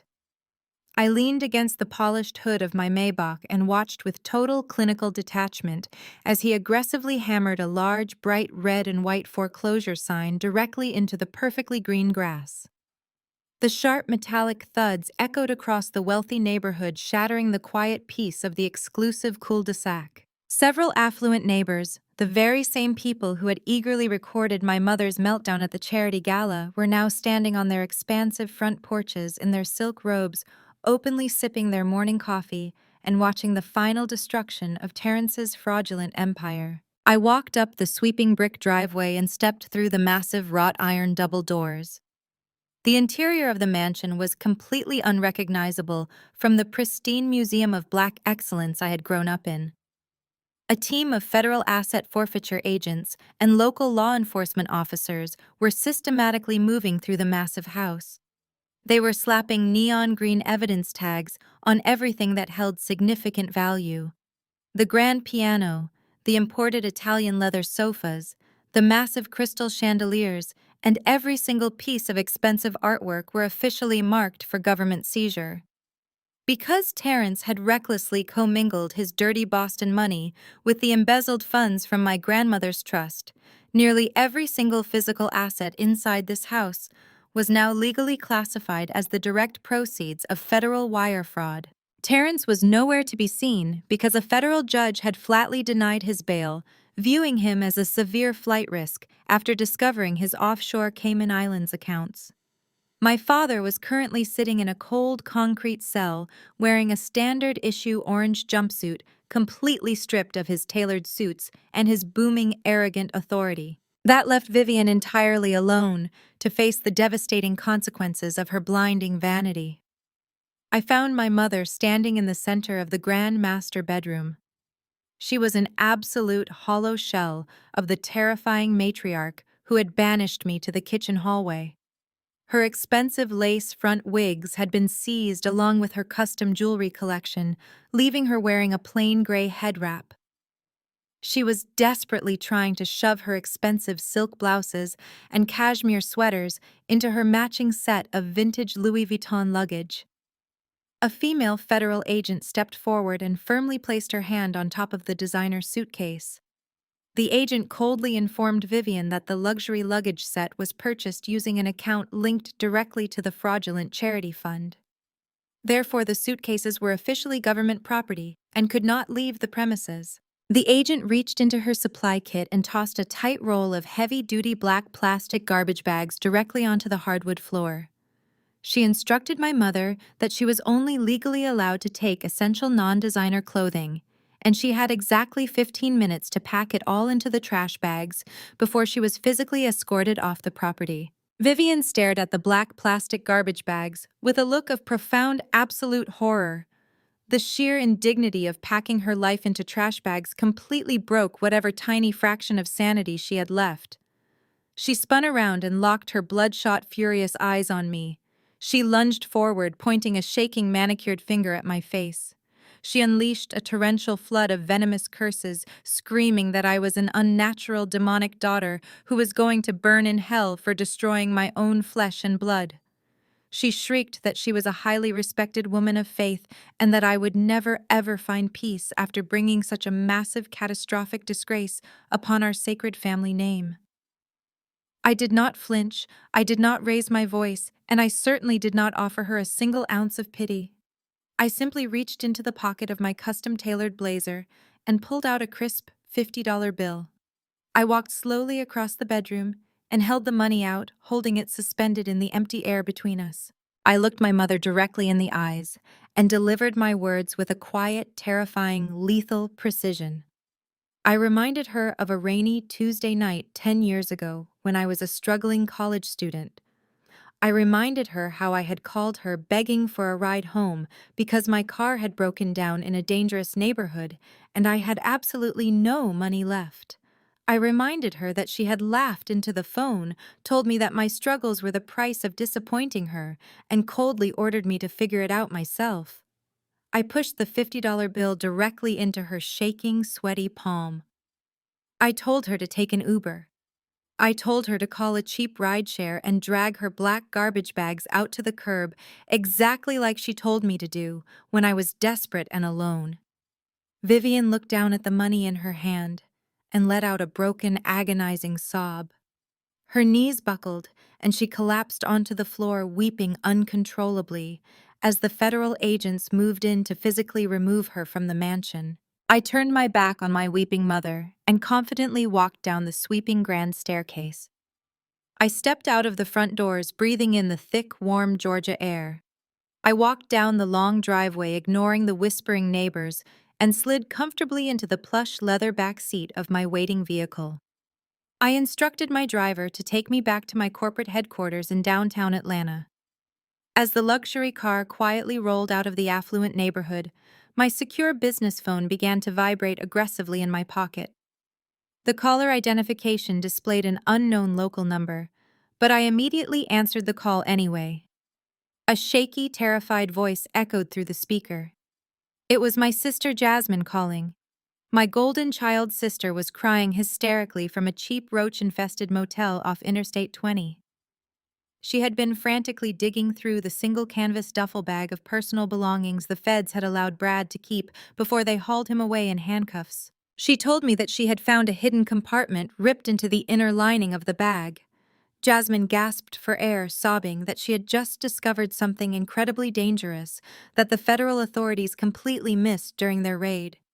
She told me she had found a heavy antique brass safety deposit box key. The sleek black Maybach idled smoothly in the reserved parking spot outside the imposing granite facade of the First National Bank of Atlanta. I sat in the plush leather passenger seat, watching the heavy rain slide down the tinted windows. Next to me, Jasmine was curled into a tight, trembling ball of anxiety. Her designer clothes looked entirely out of place, hanging loosely on her suddenly fragile frame. Her manicured hands tightly clutched the heavy antique brass safety deposit box key she had discovered hidden in the lining of Brad's confiscated duffel bag. We were about to uncover exactly what kind of monster my parents had welcomed into our family. I instructed my security team to remain by the vehicle and walked with my sister through the revolving glass doors of the bank. The branch manager immediately recognized me and ushered us past the long lines of waiting customers directly into the highly secure subterranean vault. Jasmine handed the brass key to the vault attendant with shaking fingers. The attendant used the bank's master key in tandem with Brad's key to unlock a long, heavy steel drawer. He slid the metal box out, placed it on a polished wooden table in a private viewing room, and quietly closed the door, leaving us completely alone. Jasmine stared at the closed metal box as if it were a live explosive. I did not wait for her to gather her courage. I stepped forward, flipped the metal latch, and pushed the heavy lid open. I fully expected to find offshore bank account tokens, forged property deeds, or perhaps fake passports under various aliases. What I actually found was infinitely more terrifying. The metal box was packed entirely with thick, bound legal documents. I pulled out the top folder and flipped it open. It was a massive, comprehensive life insurance policy. I scanned the beneficiary line and felt a cold, sharp chill run straight down my spine. The policy was taken out exactly 6 months ago. It was a $10 million term life policy. The insured individual was my father, Terrence. The sole primary beneficiary was Bradford Miller. I quickly grabbed this next folder, and then the next. The reality of Brad's horrifying endgame became absolutely undeniable. There was a separate $8 million policy taken out on Vivian, and beneath that a staggering $15 million policy taken out on my sister Jasmine. All of them listed Brad as the absolute sole beneficiary. every single policy had an accelerated payout clause, specifically covering accidental death or sudden fatal illness. I dropped the heavy folders onto the wooden table. The loud smack echoed in the small, quiet viewing room. I looked at Jasmine, who was staring at the documents with wide, unblinking eyes. The color drained entirely from her face, leaving her looking like a porcelain doll about to shatter into a million pieces. I did not sugarcoat the terrifying truth. I looked my sister dead in the eye and laid out the brutal, undeniable facts. I told her that Brad was not simply a slick con artist trying to drain our parents' retirement accounts. I explained that Brad's financial debts in Boston were so massive, so completely insurmountable, that stealing Terrence's church charity funds was never going to be enough to save him. I pointed directly at the $15 million policy bearing her name. I told Jasmine that once the bank started calling in Brad's fraudulent loans, he had a very specific, very permanent backup plan. Brad was planning to kill her. Jasmine let out a choked, agonizing sound. She stumbled backward, hitting the wall of the secure viewing room, and slowly slid down until she was sitting on the cold marble floor. The flawless illusion she had sacrificed everything to protect had just morphed into a horrific nightmare. She realized with absolute crushing clarity that the charming, wealthy white husband my parents had practically worshipped was actually actively planning to murder their entire family for a massive insurance payout. She wept openly, clutching her knees to her chest. Jasmine cried out that she was so incredibly stupid. She admitted that she ignored every single red flag because Vivian constantly pressured her to maintain the perfect image of a high society Atlanta marriage. She sobbed that she almost lost her actual life simply because she wanted to prove she was better than the sister our parents had discarded. I stood over her, feeling a strange, complex mixture of profound disgust and sudden, overwhelming responsibility. This was the exact toxic rot I had spent 10 years trying to escape. My parents' deep obsession with white validation and country club status had literally invited a murderous predator right through their front door. They were so desperate to be adjacent to perceived white generational wealth that they completely ignored the fact that their golden child was sleeping next to a man plotting her assassination. I did not offer Jasmine a hug. The time for soft sisterly comfort had passed long ago. I knelt down, retrieved the thick insurance policies from the table, and secured them safely inside my leather briefcase. I looked at the weeping woman on the floor and told her that her tears were completely useless right now. I explained that we had just escalated the situation from a simple federal financial crime into a massive multi-agency criminal investigation. I informed Jasmine that with these specific documents in my possession, I now held the absolute power to legally upgrade Brad's federal wire fraud charges into attempted murder and severe insurance fraud. I told her that her fake husband was never going to see the outside of a federal penitentiary ever again. I closed my briefcase with a sharp, definitive click, signaling the end of her fairy tale and the beginning of my absolute reign. I ordered her to stand up, wipe her face, and walk out of this bank with her head held high because we had a very important meeting with the federal prosecutor waiting for us. The federal prosecutor's office in downtown Atlanta was a sterile, imposing fortress of frosted glass and brushed steel. I walked into the expansive conference room, flanked by two of my senior litigation attorneys. Jasmine trailed closely behind me, her head bowed and her hands trembling as she clutched the strap of her designer handbag. Across the wide, polished oak table sat the lead federal prosecutor, a sharp-eyed woman named Special Agent Reynolds. She had spent the last 72 hours methodically dismantling my parents' fraudulent charity empire, and she looked incredibly pleased with her swift progress. Reynolds confidently slid a blue legal folder across the table toward me. She announced that Bradford Miller had officially caved during his initial interrogation. He had desperately offered up Terrence as the primary mastermind of the money laundering operation in exchange for a highly favorable plea deal. The prosecutor explained that because Brad was a first-time offender and had provided crucial bank routing numbers, he was looking at a very comfortable 5-year sentence in a minimum security white-collar facility. He would likely be out in 3 years with good behavior. I did not touch the blue folder. I sat back in my plush leather chair, maintaining absolute perfect stillness. I looked at the prosecutor and told her that a 5-year sentence in a country club prison for stealing millions of dollars from an inner-city charity was completely unacceptable. I stated clearly that Brad was a predator who specifically targeted and manipulated an insecure black family to fund his Massachusetts debts. Reynolds sighed, leaning forward with a patronizing bureaucratic smile. She tried to explain the complex realities of federal plea bargains, insisting that securing a conviction against my father, Terrence, was her absolute top priority. She claimed that letting Brad off with a lighter sentence was simply the necessary cost of doing federal business. I did not argue with her. I did not raise my voice or show a single ounce of frustration. I slowly reached into my bespoke leather briefcase. I pulled out the heavy manila folder containing the 3 massive life insurance policies I had just retrieved from Brad's hidden safety deposit box. I slid the thick stack of documents across the polished oak table.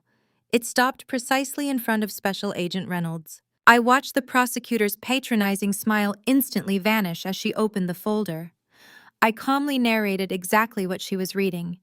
I detailed the $10 million policy on my father, the $8 million policy on my mother, and the staggering $15 million policy taken out on my sister Jasmine. I pointed out the specific accelerated payout clauses for accidental death. I then slid a secondary document across the table.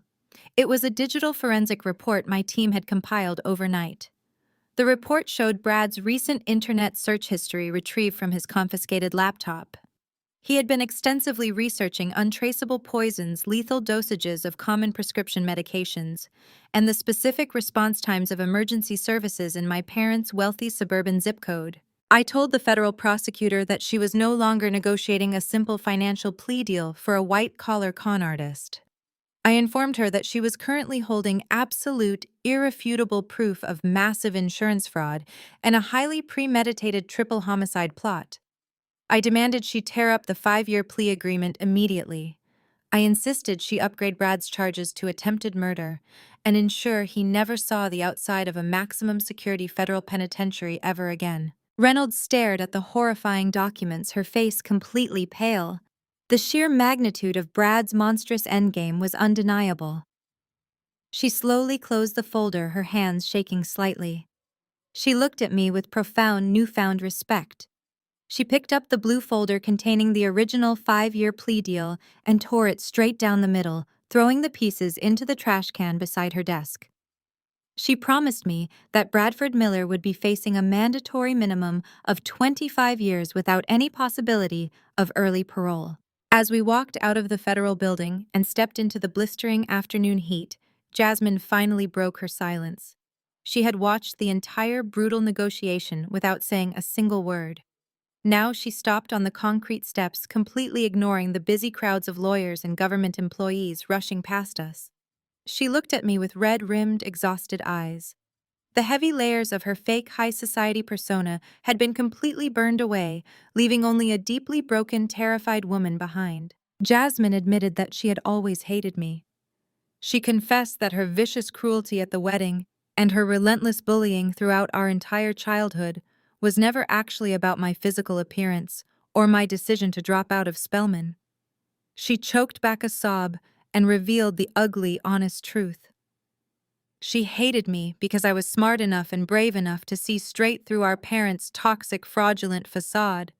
I had the profound courage to walk away from their suffocating expectations and build something incredibly real while she was completely trapped by her desperate need for their conditional approval. She cried, admitting that she sacrificed her own identity and almost lost her actual life, simply because she wanted to be the perfect golden child, standing next to the perfect wealthy white husband.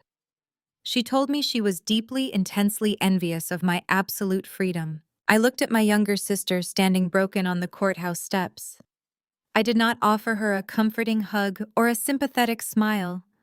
I simply told her that freedom is never given freely. It must be violently seized from the people who desperately want to keep you chained to their own failures. I told her the first step toward actual freedom was facing the massive mountain of debt she had foolishly signed her name to. Before Jasmine could respond, my secure business phone vibrated sharply in my pocket. I pulled it out, checking the caller identification. It was an automated message from the Federal Detention Center located on the outskirts of Atlanta. My father, Terrence, was calling from lockup. He had officially used his one allowed phone call for the day. He did not call his expensive defense attorney. He did not call Vivian, who was currently packing her life into garbage bags at the foreclosed mansion. Terrence requested a visitor. He only wanted to see me. The Federal Detention Center in downtown Atlanta was a massive concrete fortress, devoid of any natural light or southern charm. I walked through the heavy security doors, wearing a pristine black tailored suit, and carried a single leather portfolio.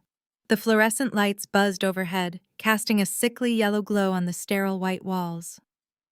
A female guard escorted me into the private visitation room. The room smelled strongly of bleach and old coffee. I sat down at the cold steel table and folded my hands, waiting patiently for the man who used to dictate my entire existence. A heavy metal door on the opposite side of the room buzzed loudly and slid open. Terrence shuffled into the visitation room, wearing a shapeless orange jumpsuit and cheap canvas slip-on shoes. The transformation was absolutely staggering.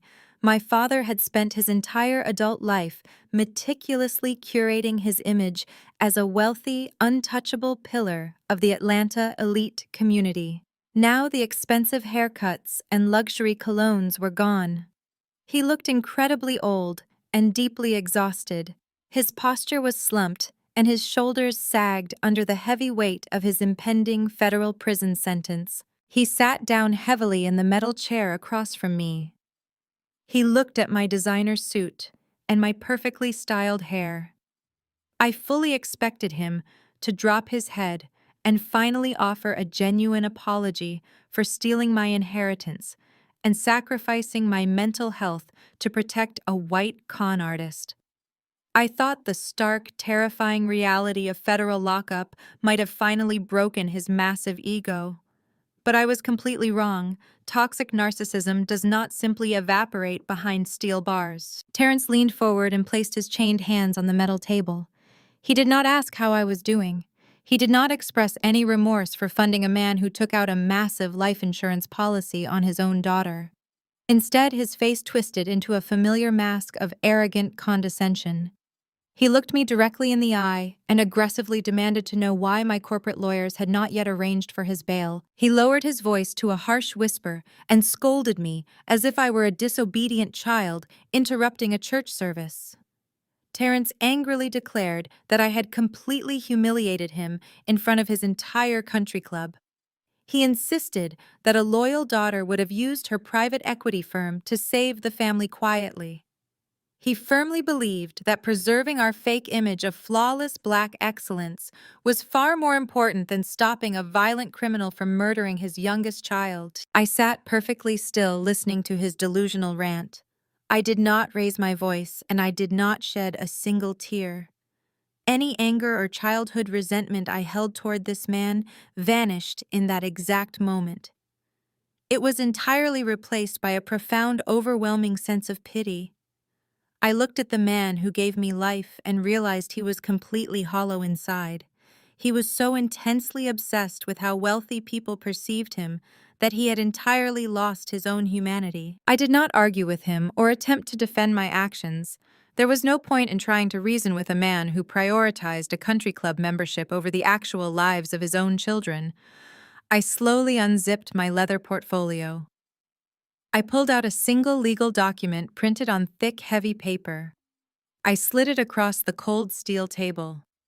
It stopped precisely in front of his chained hands. Terrence stopped his angry rambling and looked down at the document.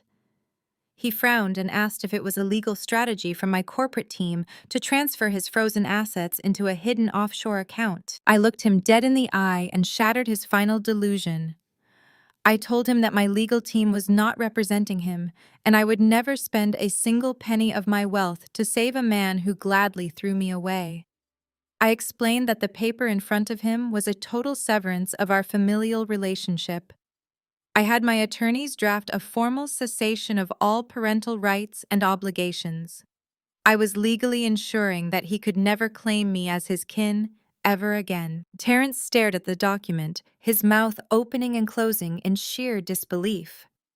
He looked up at me with panicked eyes, finally realizing that I was not there to rescue him from the catastrophic mess he created.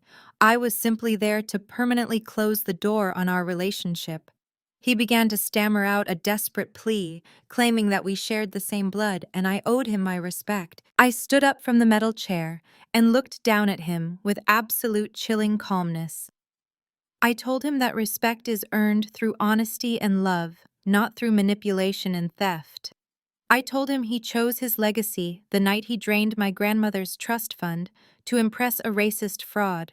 I advised him to sign the severance document and give it to the prison guard because it was the very last piece of paperwork I would ever share with him. I turned my back on my father and walked out of the sterile visitation room without a second of hesitation. The heavy metal door slammed shut behind me, sealing Terrence inside his new permanent reality. I stepped out of the federal detention center and walked into the bright, warm Atlanta sunshine.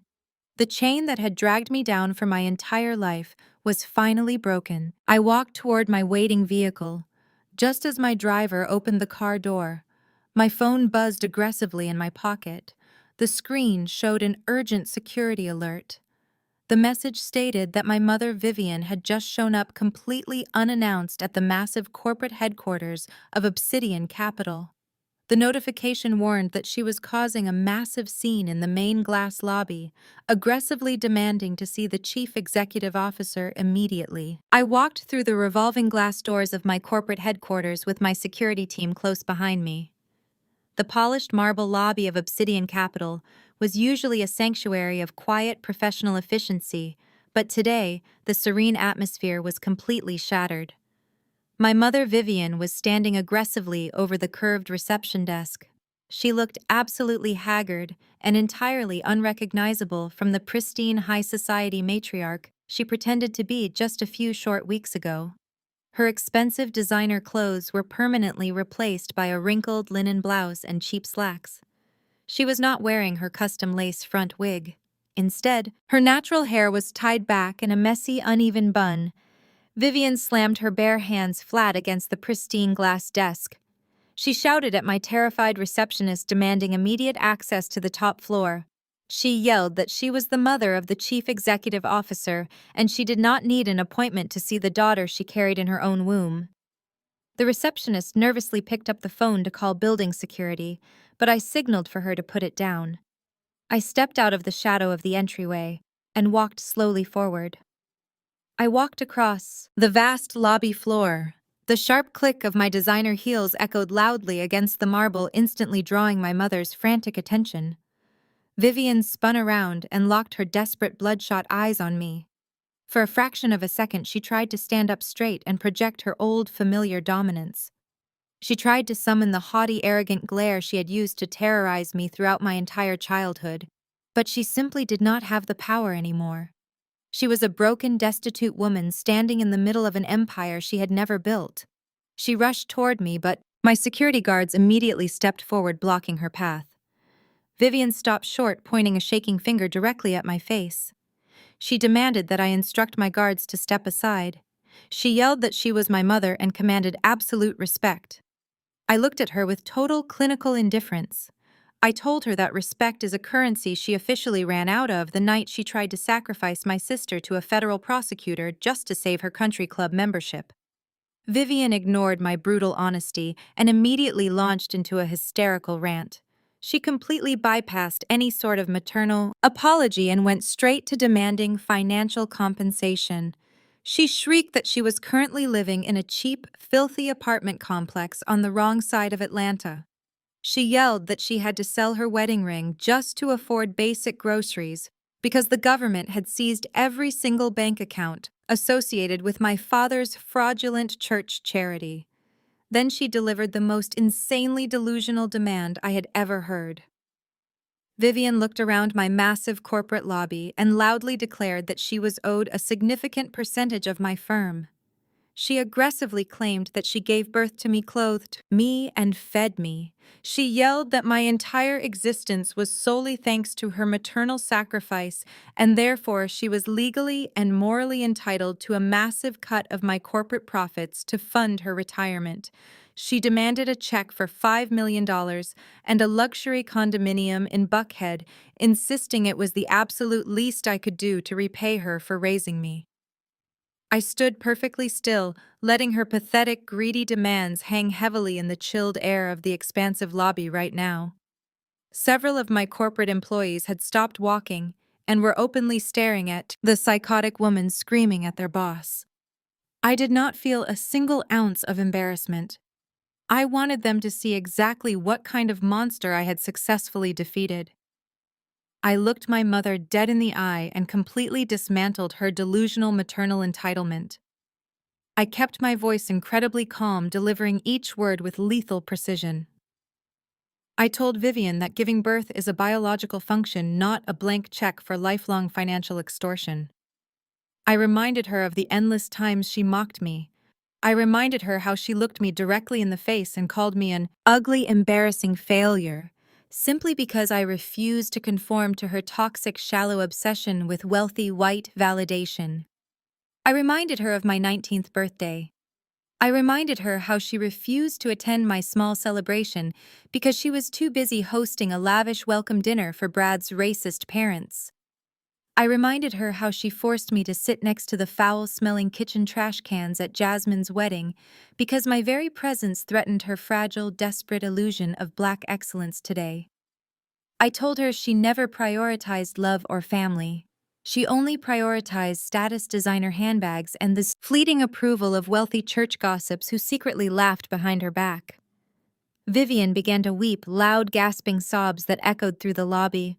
She tried to play the victim, crying out that she did the best she could with a difficult, rebellious daughter. She begged me to show her mercy, claiming she was an old woman who had lost absolutely everything. I looked at her tears and felt absolutely nothing. The emotional well had completely dried up for her. I told her she did not lose everything. I told her she actively destroyed everything with her own 2 hands. I turned my gaze away from her and looked directly at the head of my security team. I gave a single subtle nod. 2 massive security guards immediately stepped forward and grabbed Vivian firmly by both arms. My mother shrieked in absolute terror. She thrashed wildly, kicking her feet and screaming my name. I watched them drag her across the polished marble floor. I told her that the toxic umbilical cord connecting us was officially and permanently severed. I instructed the guards to throw her out onto the hot Atlanta sidewalk and permanently ban her from the corporate premises forever. Exactly 1 month passed since the federal authorities dismantled the grand illusion my parents had spent their entire lives building. I drove into the sun-baked parking lot of a discount grocery store on the outer edges of the city. It was a stark contrast to the luxury boutiques and marble-lined country clubs our family used to frequent. I stepped out of my air-conditioned car and walked through the sliding automatic doors. Harsh fluorescent lighting buzzed aggressively overhead, illuminating rows of cheap linoleum aisles and towering stacks of bulk merchandise. I did not come here to gloat or to witness a spectacle. I just needed cold water after a long morning of corporate meetings. I grabbed a plastic water bottle from the refrigerated section and walked toward the checkout lanes. There was no red carpet and no flashing cameras waiting for me. There was only a tired line of people trying to buy their groceries. I stepped into lane 4 and looked at the cashier ringing up customers. It was my younger sister, Jasmine. The former golden child of Atlanta high society stood behind a battered scanning belt. She wore an unflattering, stiff polyester uniform polo shirt in a highly visible shade of bright neon green. Her pristine manicures were completely gone, replaced by short, unpolished fingernails. The expensive custom lace wedding gown and the millions of dollars in fraudulent loans felt like an entire lifetime ago. She looked physically exhausted, but for the very first time in 28 years, she actually looked like a real human being. I stepped up to the counter and placed my plastic water bottle onto the moving black rubber belt. Jasmine did not immediately look up.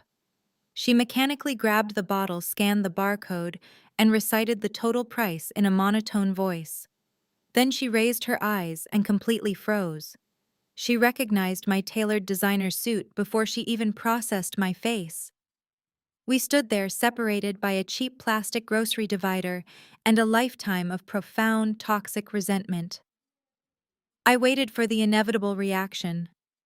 I expected her to hide in shame or start screaming at me for destroying her fairy tale life.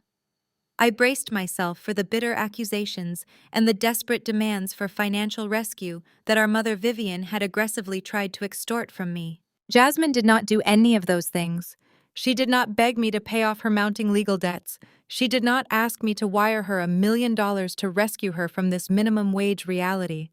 She simply looked down at the cash register, took a slow, deep breath, and met my gaze with a level of profound, raw honesty I had never seen from her before.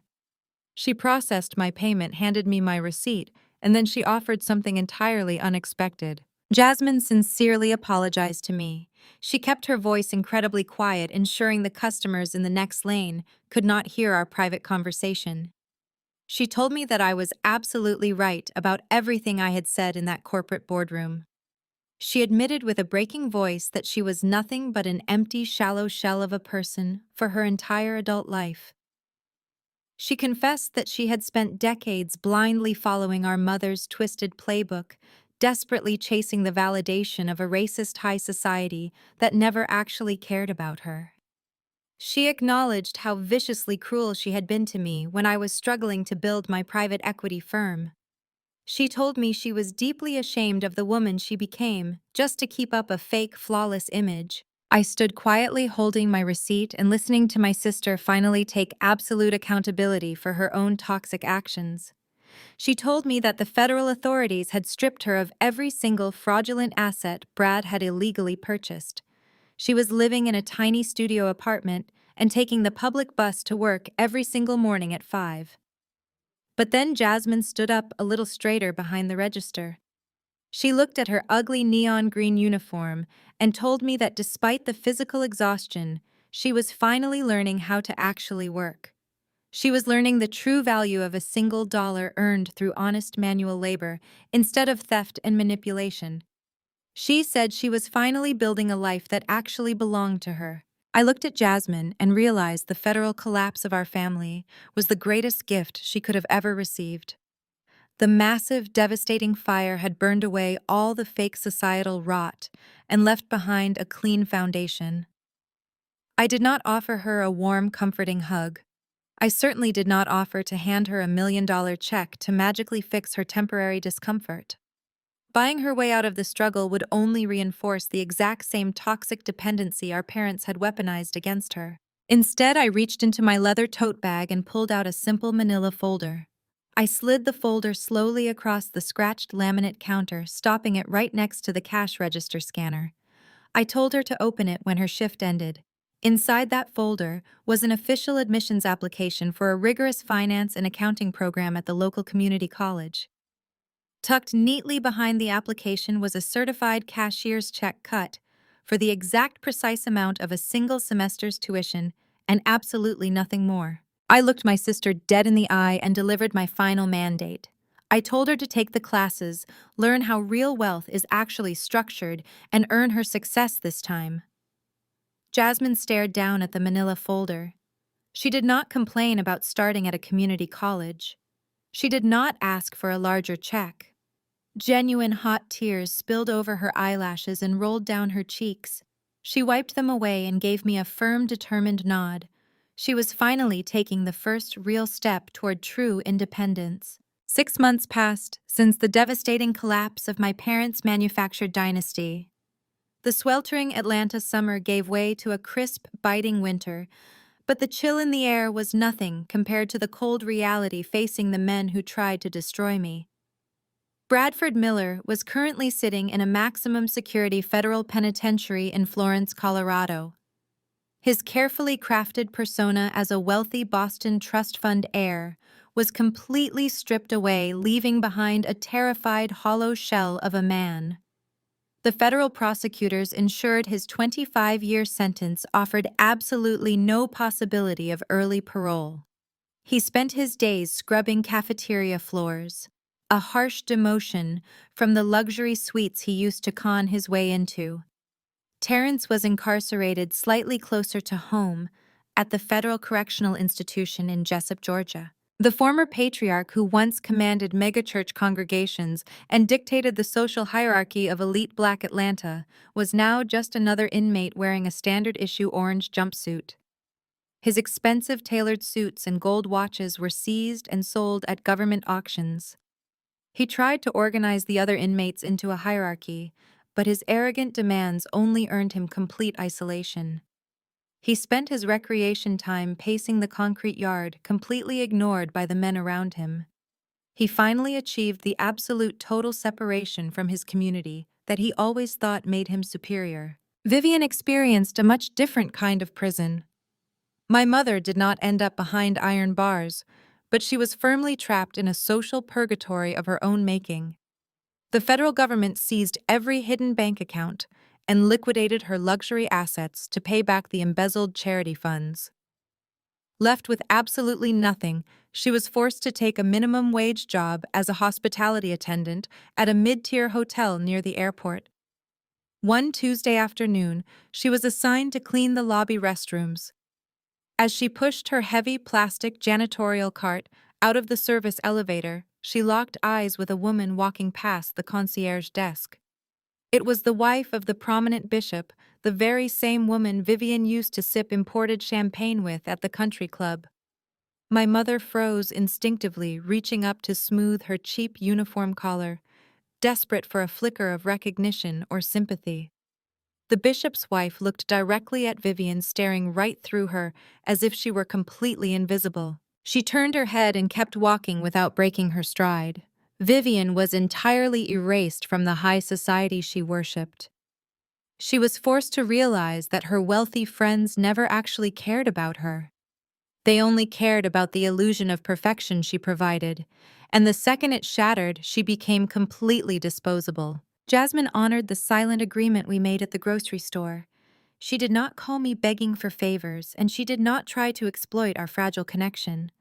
She attended her community college finance classes every single morning and worked her cashier shifts every single night without a single complaint. She was slowly, painfully rebuilding her identity from scratch, entirely free from the toxic vanity that almost cost her her life. I watched her progress from a distance, respecting the strict boundaries we established. While my family lived out the agonizing consequences of their profound greed, I focused entirely on cementing my own legacy. I stood in my massive penthouse office on the 50th floor of the Obsidian Capitol skyscraper. The floor-to-ceiling glass windows offered a breathtaking panoramic view of the sprawling Atlanta skyline. The city stretched out beneath me, a shimmering grid of endless power and opportunity that I now controlled completely. I walked over to my custom marble desk and sat down in my high-backed leather chair. Waiting for me in the center of the desk was a thick stack of legal documents tied with a gold ribbon. It was not a hostile corporate takeover or a distressed debt portfolio. It was the final incorporation paperwork for the Big Mama Foundation. I picked up my favorite heavy gold pen and began signing my name on the dotted lines. I was officially injecting $50 million of my own private capital into the foundation. The grant program was specifically designed to provide emergency housing, extensive mental health therapy, and substantial business seed money exclusively for young Black women who had been scapegoated, disowned, or financially abused by their own toxic families. I was creating the exact financial safety net that I desperately needed when Terrence kicked me out onto the street 10 years ago. I was ensuring that no ambitious, brilliant Black girl would ever have to choose between enduring psychological abuse and facing total financial ruin alone. The foundation board was fully assembled, consisting of powerful, dedicated women who understood the critical importance of absolute financial independence and self-reliance. I signed the final page, sealing the generational wealth back into the hands of the people who actually deserved it. I closed the thick leather folder and pushed it aside. I stood up from my desk and walked slowly toward the massive glass window. I crossed my arms and looked out over the glittering city as the sun began to set, casting vibrant streaks of purple and gold across the southern sky. I thought about the frightened 19-year-old girl crying in the back of a taxicab. I thought about the exhausted woman working 100-hour weeks to build an empire from absolute scratch. I thought about the incredibly satisfying sound of federal handcuffs locking around the wrists of the men who tried to break me. They put me by the trash because they thought I was disposable. They did not realize that when you strip everything away from a woman, you leave her with nothing to lose. I did not just walk out of a wedding that day. I walked straight into my empire. Blackout. The greatest lesson from this story is that blood does not automatically grant someone the right to disrespect you. True wealth is never about projecting a fake image of perfection to impress high society strangers who will abandon you the second you stumble. It is about absolute financial independence and the quiet power of building your own life on a foundation of truth.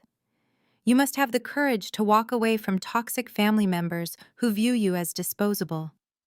When you stop seeking the validation of a broken system, you finally gain the ultimate power to build your own unbreakable empire. Drop a comment below if you have ever had to cut ties with toxic family members to protect your peace, and hit that subscribe button for more stories of ultimate justice.